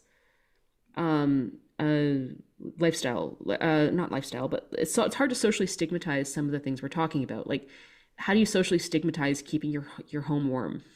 Yeah. How do you socially stigmatize taking your kids to school or dropping off? Yeah. School. I mean, these are just things that we all have to get on with, right? So I think the social stigma approach to carbon emissions is might be a part of the equation, but I don't think it's directly analogous to cigarette taxes. I do think probably pricing in the externalities of carbon emissions is a smart approach, but it's also not the only approach we could take. Yeah. Adam goes on to say, by the way, in the chat, come on, Ryan. He says, let's judge government by real world results of policies, not on hypothetical futures 50 years from now. To a certain degree, Adam, I agree. Also, though, I mean, some policy needs to be in place now because 50 years from now it will be relevant. I just want to just really quickly mention, if folks didn't catch our April 3rd episode with Trina Moyles, you have to watch it. Alberta is Burning is the cover story on the latest issue of Alberta Views. Trina spent 7 years as a fire tower lookout. She's now working as a journalist and an author. She's got a book about that fire tower experience, and she talks a lot about approaches to wildfire management, cuts to the Repel program. She talks about cuts the NDP have made, that the Conservatives have made in Alberta. Really informative piece. That was April 3rd, our episode, if anybody, including Adam, wants to check that out. Hey, what do you think was the most effective? I don't know if you're a smoker or not, Jen, but I'm sure you've seen your fair share of packs, as has anybody. What is the most effective photo on the cigarette packs off the top of your head? Can you think of the one that resonated with you most strongly? I think that probably the resonance differs according to men and women, is my suspicion. Because I think that probably the most effective one for women was, like, I remember the ones of including pictures of fetuses. Yeah. I think that was pretty effective, especially for women who are kind of my age, childbearing women, because they're like, oh, babies. I suspect that probably the messaging is a little bit different for men. The most effective messaging is different for men. I mean, I remember what was effective in getting my mom to quit smoking, at least for a time, was we forced her to go smoke in the garage. Oh, yeah. She couldn't smoke in the house anymore. She couldn't smoke sort of in a public place. She was like, fine, you want to smoke? Just go into the garage, or unheated garage. And just that idea of the social aspect of not letting her smoke in a social environment, I think really shifted her behavior quite significantly. I mean, I remember when I was living in the Middle East, I was a bit of a chipper in that sense of, like, I smoked a cigarette. I don't think I ever really inhaled it. It was never really my thing, but it was such a social thing to go out during the day and have a cigarette that was just very normalized in that environment. And in that environment, I smoked the odd cigarette in order to get out of the office and chat with my coworkers, right? But if you take away that social element, there was never any incentive, and I never smoked a cigarette the second I came home from Abu Dhabi. So I think social incentives and cues are really important for probably the majority of smokers, but also there's some interesting data to suggest that the majority of smokers, or the majority of people who smoked over their lifetimes, were not actually addicted to cigarettes. So the social stigmas didn't prevent the real addicts from doing anything, because if you're really addicted to a substance, like, your social incentives go to crap. Yeah. But the majority of people who engage in any kind of drug, whether it be cannabis or nicotine or alcohol, or even some of the harder drugs, I mean, the majority of them aren't addicts. The majority of them are people who try it once, or do it a couple times, or will do it in a social environment or a social setting. So if you change the social setting, you're changing the incentive structure for most of them. This was the one for me, Johnny. I don't know about you, but the one with the little guy on there, the little kid wearing the oxygen mask, right? Your kids are sick of your smoking. Secondhand smoke causes more frequent severe asthmatic attacks in children. That hits me harder than, like, the person with having the eyeball surgery, or like the lung or the heart taken out during an autopsy. Yeah. Is there one that resonates strong with you? I remember the teeth ones were just the worst, because I always loved my teeth, and now I'm fixing my teeth. But I was what Jen is describing. I wasn't like a big smoker. I was the dipper in, a couple drinks on the weekend, or to get out of whatever job I was at, because all the smokers got to have smokers always got breaks. But I was glad I got out of it as well. And I think cost was a big one for me as well. I was talking to someone else, I can't remember, like 2 weeks ago, and they were like, do you know how much a pack of cigarettes costs these days? It's one of the main reasons I quit. It's like almost $30. In Chew BC, is like 35 it's like $18, 20, 25. Yeah. Like, it can get crazy. That's a meal, man. Like, I don't know what to say. Literally. It's like I was going to say it's like a quarter tank of gas. I guess it depends on what you drive. And then a shout out, I guess, just in memory of, I'm seeing people honor the memory of Barb Tarbox. who, obviously the face of courage and obviously I think of a tragic early passing. I mean, this image of her that's used on cigarette packs, I think across the country. But here she is, as you can see in palliative care. Johnny, I'm showing that photo. They're still, smoking a cigarette. But she says, look at, like, she, understands that posthumously, people will see this picture of her. Look at the power of the cigarette. This is her quote. She says, remember this face, and that smoking killed me. That's Barb Tarbox, who died at 42 of lung cancer caused by smoking. The real tragedy of smoking, too, is, like, you can sort of incentivize most casual smokers out of smoking. That's not hard. It's what do you do with, like, what N% of people who are hopelessly addicted? Because the people who are hopelessly addicted to cigarettes are the people for whom no tax, no social shift, no incentive, no anything will ever stop them from smoking. If you were to ban and make illegal all cigarette sales in Canada tomorrow, they'd find a black market for it, and they'd find it that way.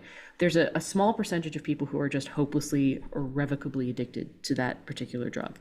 And what you do when you engage in all of these incentives that kick all of the casual users off is that you make their lives harder and harder and harder and harder and harder for something that they effectively can't really change. So I don't know, that to me is the hard problem of a lot of this stuff. And I think that's almost analogous to some of the carbon tax stuff, right? Because are you going to shift behavior among the casual carbon users who have the environment to make the changes, or the money to make investments in, say, solar roofs or whatever else, or they live in an environment that allows them to bike to work or whatever? You probably will shift some of those incentives among the equivalent of the chippers, the equivalent of the casual users.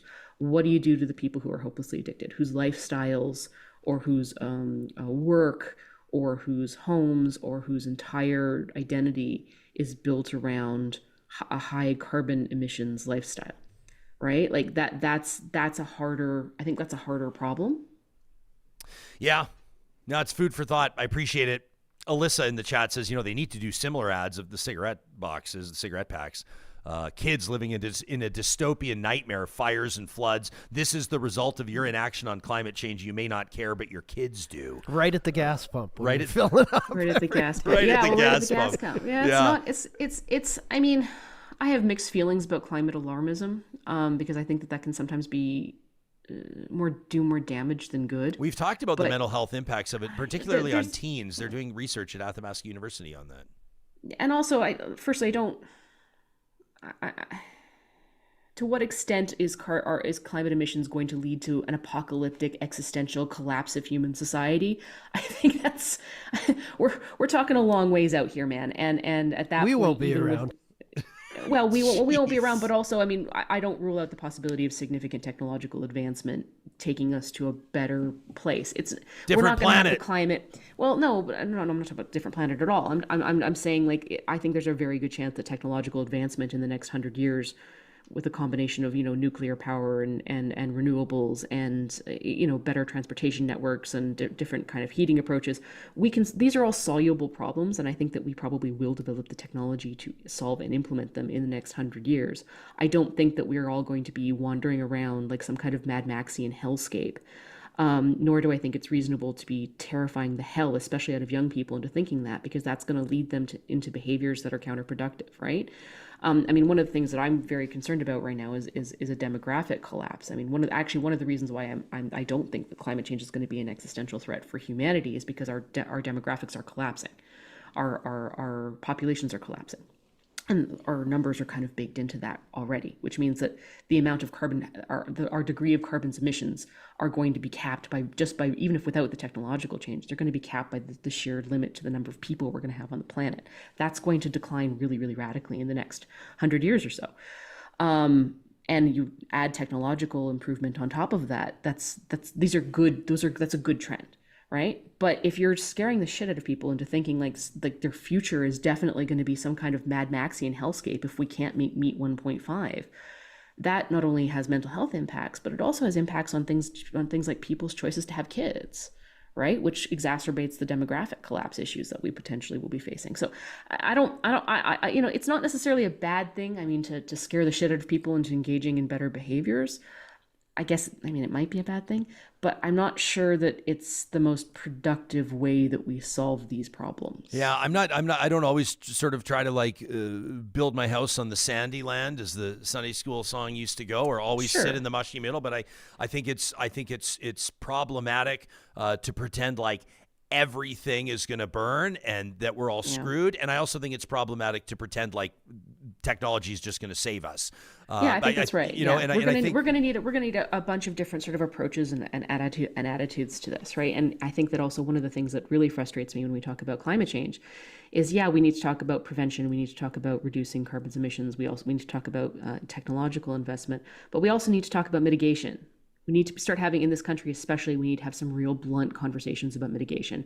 How do we build roads to withstand the inevitable mudslides? Like we built a lot of our infrastructure to a certain level, roads, bridges, railway lines, where we're placing our cities, how we're growing our cities, what kinds of wilderness areas we're breaking down in order to expand our cities. We built them, all of these things to certain, or even in Calgary, look at the way we built our city to withstand the 100-year floods kind of thing, right? But we need to start building a lot of our infrastructure around 1 in 1,000 and even 1 in 10,000 year events. And that's the way we need to be approaching not only constructing our habitations going forward, but also hardening our infrastructure to manage a lot of this stuff. If we're going to bake in the idea that we're probably going to have a wildfire season, I mean, that's tragic to think about, but we're probably going to have a wildfire season every year for the rest of my life. How are we going to build our infrastructure and manage our cities to understand that, accept that, and anticipate that? Because that's just the reality of what we're dealing with. So mitigation should absolutely be part of this conversation as well.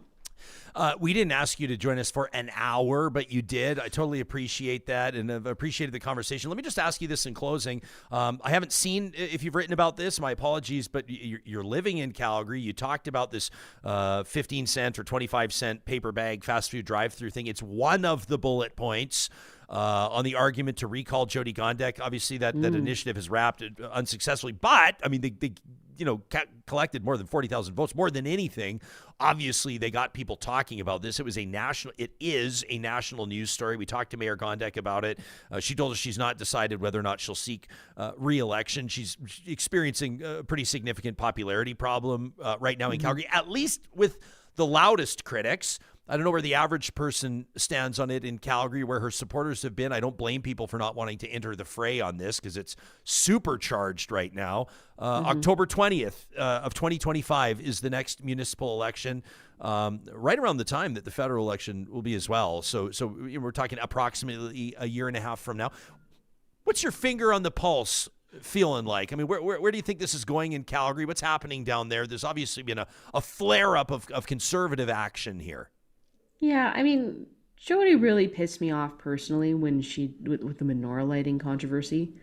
To me, attending a city hall menorah lighting is just a really basic thing that city mayors do. Like you attend the menorah lighting, you attend the iftar ceremony, you attend the Diwali ceremony.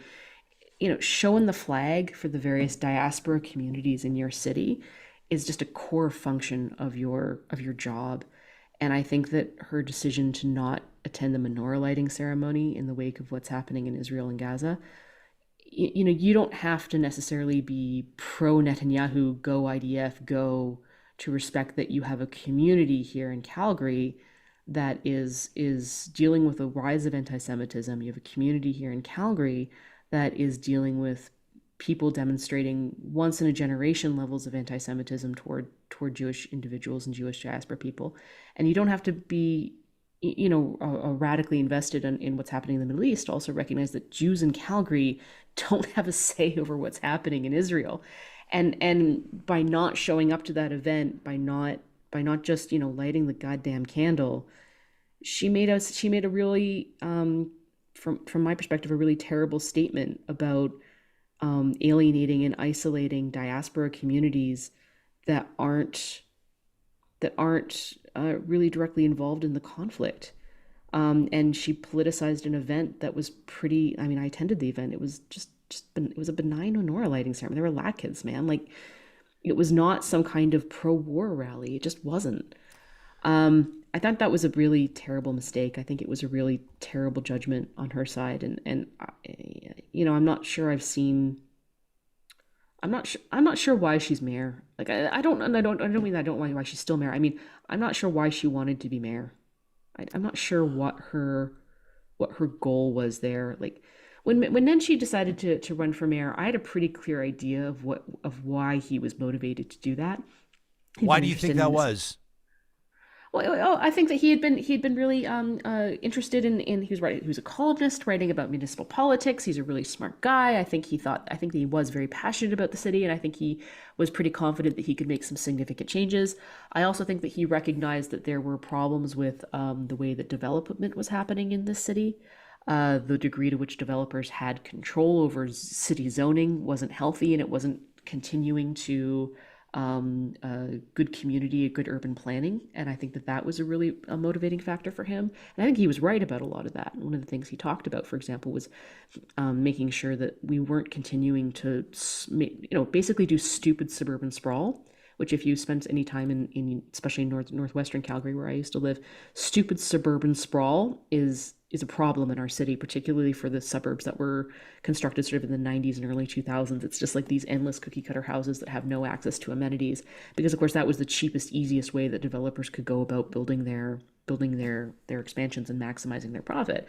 And so by being a bit smarter in terms of how we do urban development in this city, the types of suburbs that have been built more recently, I think, are actually really smart suburbs. They're smart suburbs that have a mixture of socioeconomic statuses. So you have a combination of apartments and duplexes and larger houses and single family houses, and then which allows to increase density. They're built with more often than not, they're built with main strips or amenities that people can walk to. They're built with parks. They're built with walking trails. They're built with, and also they're built to accommodate mass transit access. Like they're just better, smarter approaches to building little communities. They're a little bit more of a self-contained communities, right? Rather than suburbs. And that's good. Like, I think that's smart if you're in a city like Calgary. And I think that he was motivated to help bring that vision to fruition. And I think he made some significant changes in that regard. That's not to say that he didn't have drawbacks as a mayor, right? But that was why the developers went to war with him and made such a point of going to war with him. But anyway, like I was never really sure why Gondek, what her vision was. What does she want to do here? I feel like she's doing, I mean, I'm not her spokesperson, but I feel like she's doing a lot of it. And it's just not resonating with some people. And I think what she's encountering is critics that are louder and more organized than we typically see at a municipal political level. You know, I do have a bunch of people pointing out they want to. I was, as soon as we started talking about the menorah lighting, we went and found the poster for it, just because I think that it was, and I certainly don't speak for the mayor. Had some language on there. But Johnny, if you show my screen here, let me scroll down, because here's the poster. Is a if you. I know, but it's the bonds raffle, and listen, I'm not okay. Like, so no. I'm sorry. The bonds raffle. I'm sorry. They had the bonds raffle every year at this menorah lighting ceremony for years. Well, sure, but the Israel bonds raffle isn't a war raffle. The Israel bonds raffle is a something that State of Israel does, particularly in Jewish diaspora communities, and has for years and years and years. It's not the trying to present the Israel bonds raffle was some kind of a new thing. Absolutely wasn't. Sure. And also it was something that was donated to the organization that was organizing the menorah lighting ceremony for a raffle. Let me just say this, okay? 2 points. Number one, this is just a fact. If you go to israelbonds.ca, Israeli President Isaac Herzog, here it says, Johnny, rallying for unwavering support for the Jewish state, emphasizes the crucial role of Israel bonds during this time of conflict and war. So, yeah, but so that doesn't mean that Israel bonds are going to fund war efforts. Sure. That's not what that means. Sure. I'm sorry, like the Israel bond, I think that is like a 30-year initiative that goes into things like building wells and things like that. I mean, sure. Like, look, you want to talk about you want to disagree with Israel's right. Let me just say my second point real quick. I think she should have gone to the menorah lighting. So I think that both can be true. Yeah, exactly. No, that's right. You can absolutely criticize the Israel bonds, but I mean, let's also remember things like we have Canada of government bonds that we sell. Like, what happens is that there are government bonds that essentially, as I said, The bonds were given to the organization as they are every year during this Manor ceremony, and then they're essentially raffled off. So a bond is like I think they were $100 bonds. I think they were like $200 bonds, if I'm recalling. So these $100 bonds were given to the organization. They're raffled off as a prize at the menorah lighting ceremony, and then that person, once the bond matures, can redeem the $100. It's a government bond in the same way that the Canada government, the U.S. savings all bonds. of these organizations, so they're savings bonds. They're small savings bonds that was donated to these organizations as a prize. These were not like, we're raising thousands of dollars for the IDF. That's not what these things were. And also, as I would just point out yet again, these like $100 donated bonds had existed at every previous menorah lighting ceremony. They are considered absolutely benign among most Jewish people. They're not some kind of fundraising effort for the war. They're just not that. I think it's safe. I mean, I don't know. I mean, I think I can argue this one from both sides. I do think that it's safe to say that Gondek and her advisors have underestimated the magnitude of a couple of decisions that they've made.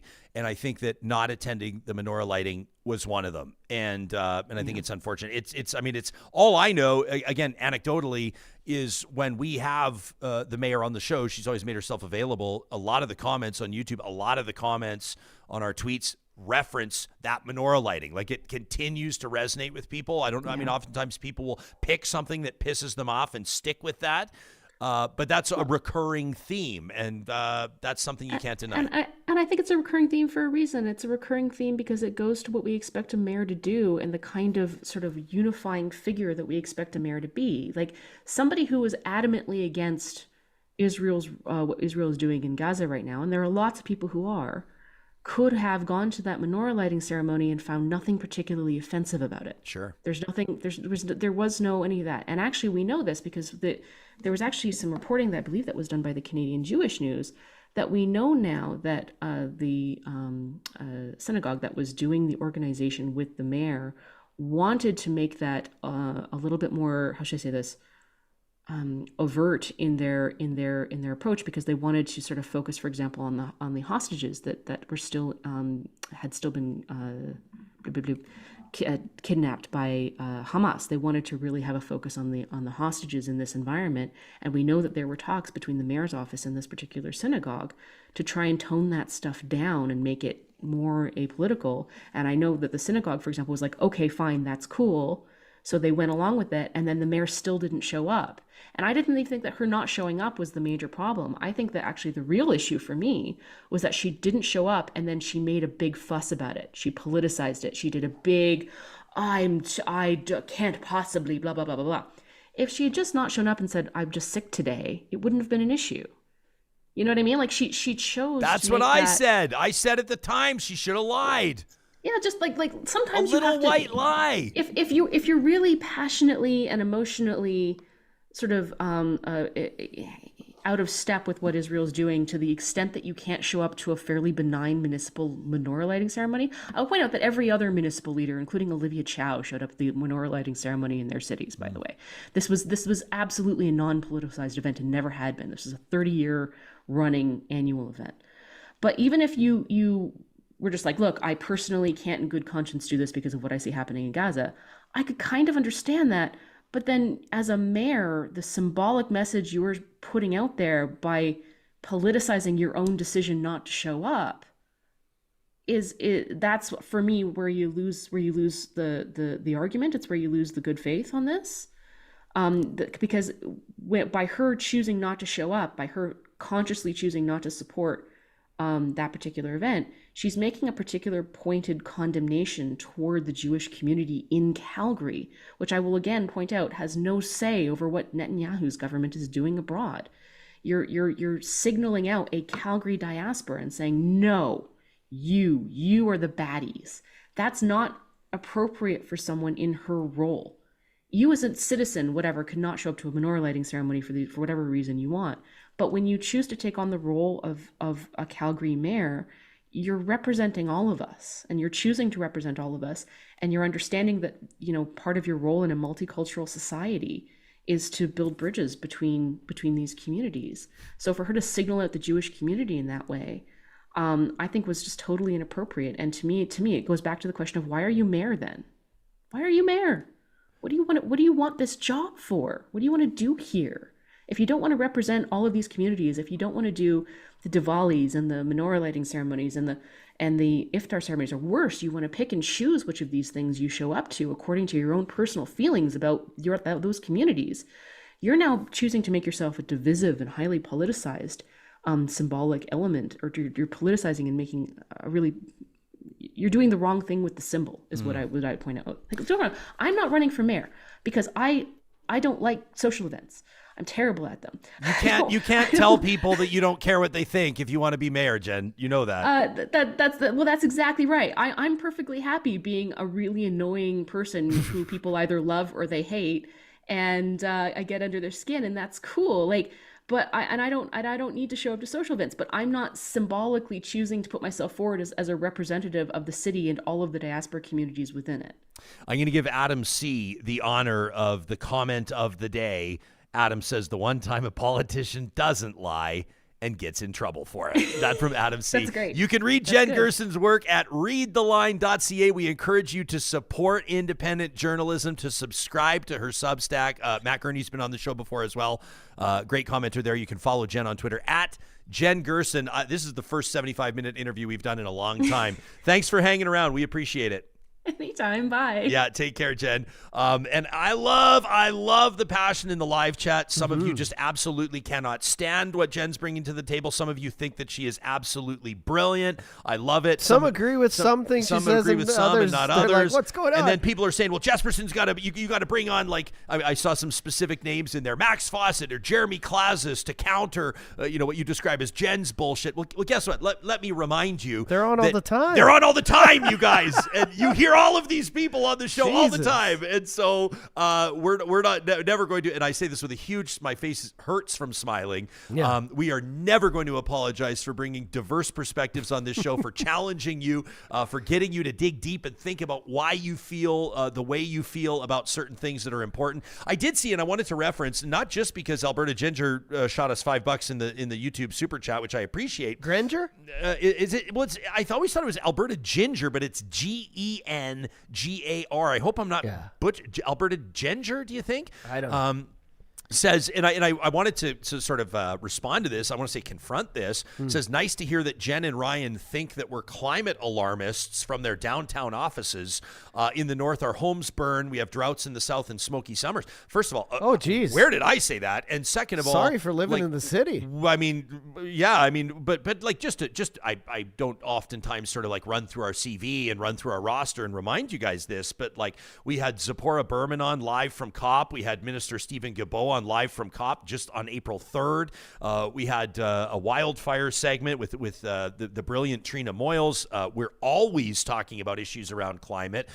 We've just had a roundtable on World Water Day. We've got an Earth Day segment coming up. I think Earth Day is the 22nd of April, which means that we're going to be doing something on that Monday, April 22nd. So I don't understand maybe where that blast is coming from, or at least looping me into it. But I do think we have also, I mean, it's important to note, we have also interviewed, and I don't have the date off the top of my head, but an Athabasca University researcher, Johnny, I think this was 2 Earth Days ago, maybe 3. So right around the 20th of April, approximately. You can go back in our archives. A brilliant psychologist and a researcher at Athabasca University that is specifically looking into the impact of climate messaging and quote unquote climate alarmism on the mental health of teens. And that is important, and it is a thing. So I'm not saying if you're concerned about wildfire and drought, so am I. And that doesn't automatically make you a climate alarmist, but we do have to recognize the impact, and I think we have to note the impact in the same way. Let me tell a funny story, and I promise there's a point to it. Okay, I went to an Oilers game with my 8-year-old son, Wyatt, who I absolutely adore. I love more than life itself. And I shot a photo. I brought him back here. He loves coming back to the studio because we have a shuffleboard table, and Dad lets him have special drinks. I let him have a blackberry bubbly water. And we're sitting here, and Johnny, the screens were all on, and we make it fun for the little kids when they come in here. And the news was on one screen, and WWE wrestling was on the other. And I shot this beautiful wide-angle portrait this shot of my son who has his feet up on the table, sitting in dad's interview chair, and the screens are on. And I sent it to Carrie, my wife, as like, look at this wonderful time the boys are having. Look at daddy and his son at the hockey. And she said, do you have our son watching the news? Do you have our son watching wrestling? She's like, you got to be careful what he's watching. Yeah. And in so many ways as that is true, we also have to be aware that of course we take action on important things like making our climate or our planet habitable for generations to come, including our ancestors, if that's the type of way that your brain is wired, or if you're even planning on having kids, or you're lucky enough to have grandkids. But we also recognize that for some people, it is a very heavy burden to carry every single day, under the impression that we are only a short time away from the polar ice caps melting, the glaciers gone, flooding in major cities, wildfire raising communities, people unable to survive. That type of heavy reality for a lot of people is not something that they can carry well on a daily basis. No, and I think we're all concerned about it. I don't know what this rural versus urban thing that has started in the chat is now, but when we were in Kelowna, my wife, she's almost, and I don't want to play it off like it was a huge thing, but to her it was, and that's why I took it to heart. When we have the fires like, a kilometer or two across the bay, it really messed with her mentally. And then we came back and I started to do the show with you and we started talking about the mental impacts of climate change. And I understand that if you're in the country, you're feeling them, you're seeing them. These policies are definitely affecting you more. But I don't understand why this has to turn into a two sides thing. We're all trying to make things happen. And I know Jen said that as well. Like, I didn't like how she was like, don't worry, we'll come up with technology, we'll cloud seed, we'll do all these things. Yeah, great. But, I trust scientists. The same people who told us yesterday we're going to have a fucking eclipse at 11:34 on the dot, and it happened. That's why I trust scientists when they say these things are going to start happening more frequently, and it is going to happen in our lifetime, and your kids are going to be affected, and they're already being affected now mentally, but it's going to happen in reality soon.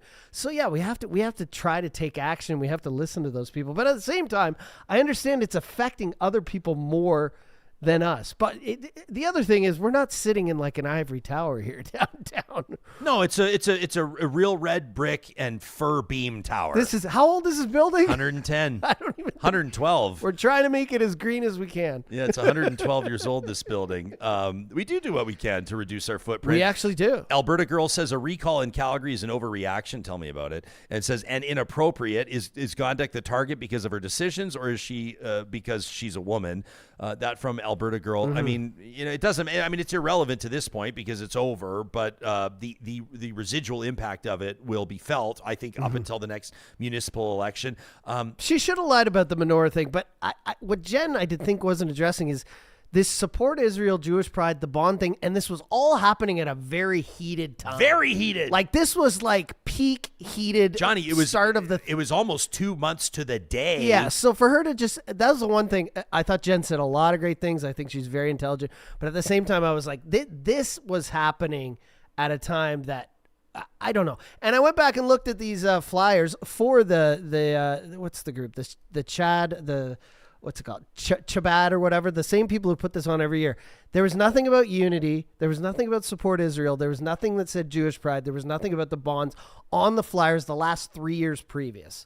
So this was a thing that people noticed, right? And obviously Gondek noticed as well. But like you said, I got a sore throat. Could have gotten her out it's of this. Easy. You know what I mean? You do I sore might have throat, COVID. or you have everybody believe. I got into this with Adler at the time, so I don't need to sort of represent my entire argument on it. But as much as people, and we got some heat from it. We got some emails from people that are like, I can't believe you on the record are suggesting that a politician should lie to the population about why she's not attending something. Guess what, guys? It happens all the time, literally all the time. That's We what know they there's do. guests we've had booked on the show up until 5 minutes before they're not coming on the show because something happens, something flares up. I never question this is a hypothetical, if a premier or a minister or a critic or a CEO for that matter, if their people reach out and say, I'm sorry, something's come up, we're unavailable, that is a believable circumstance. And so if she really felt like she shouldn't attend, she could have presented that. Generally speaking, obviously hindsight's 2020. I think it was a mistake for her not to appear there, and I'm sure that she maybe feels the same way, but I sure don't speak for her.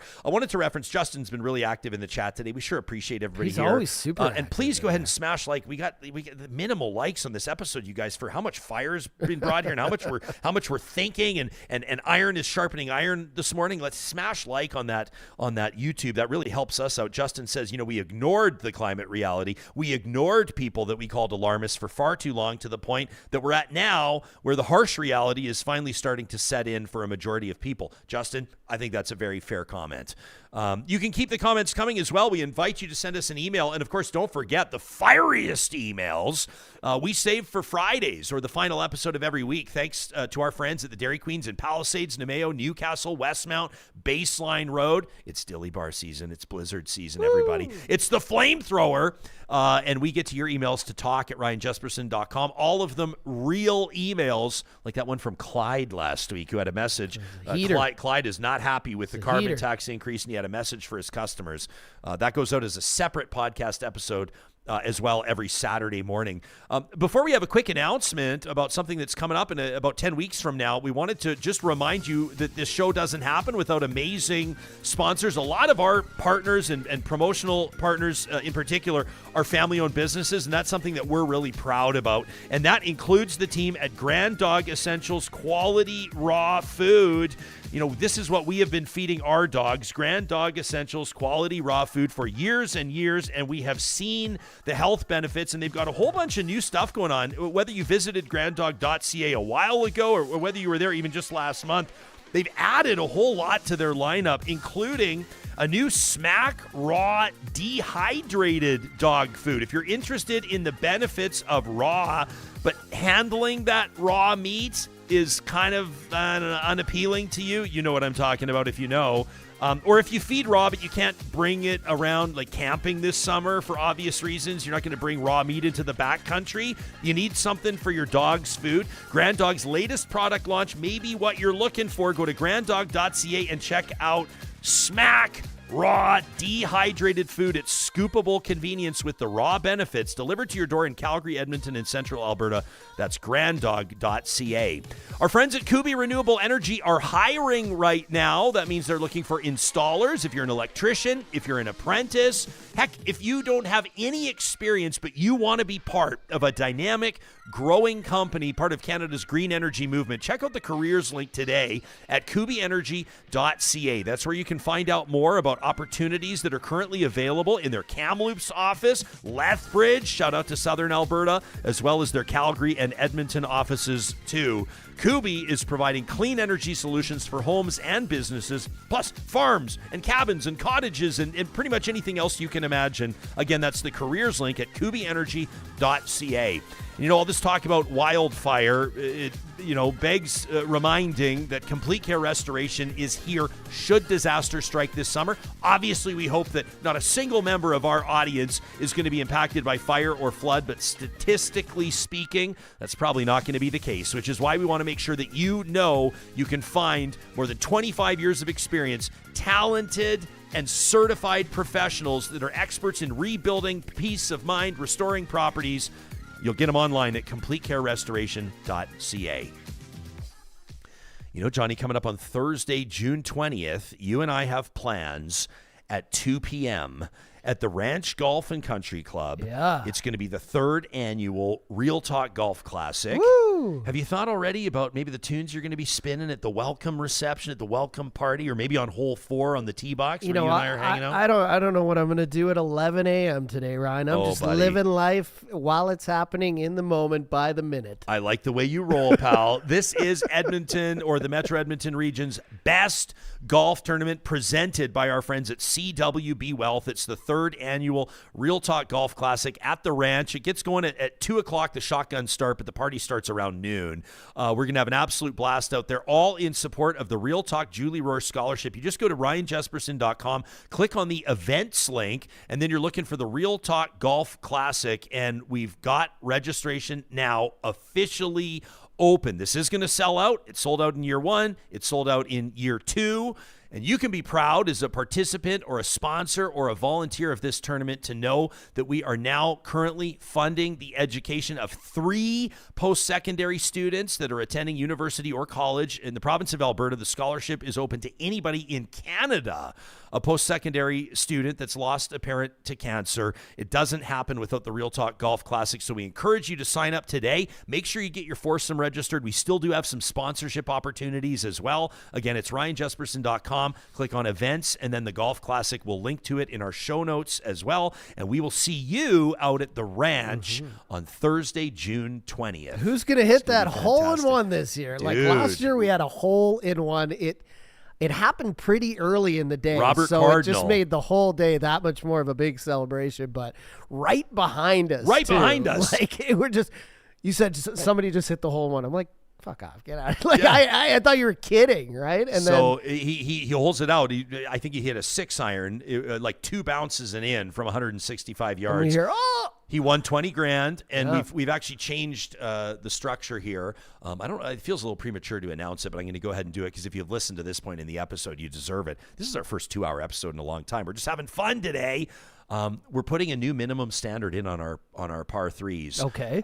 It's a minimum $100,000 prize for holes in one for year 3. Go. So if you jar it, if you hole out, you're going to walk out of there with a check for $100,000 minus John and my nominal fee, 40%. So we'll see you at the Real Talk Golf Classic. Hey, we want to let you know as we wrap today's show, circle Friday on your calendar. This is the 12th of April.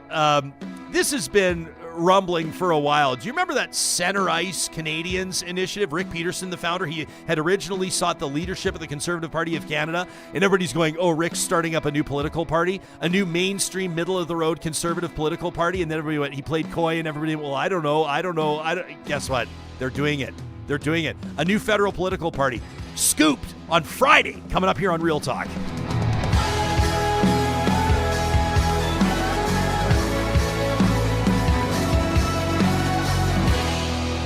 Real Talk is hosted by Ryan Jesperson, executive producer Josh Dunford, technical producer John Hicks, general manager Katie Cook-Chivers, account coordinator Lawrence Derlego, human resources Lena Shepard, website design Mike Johnston,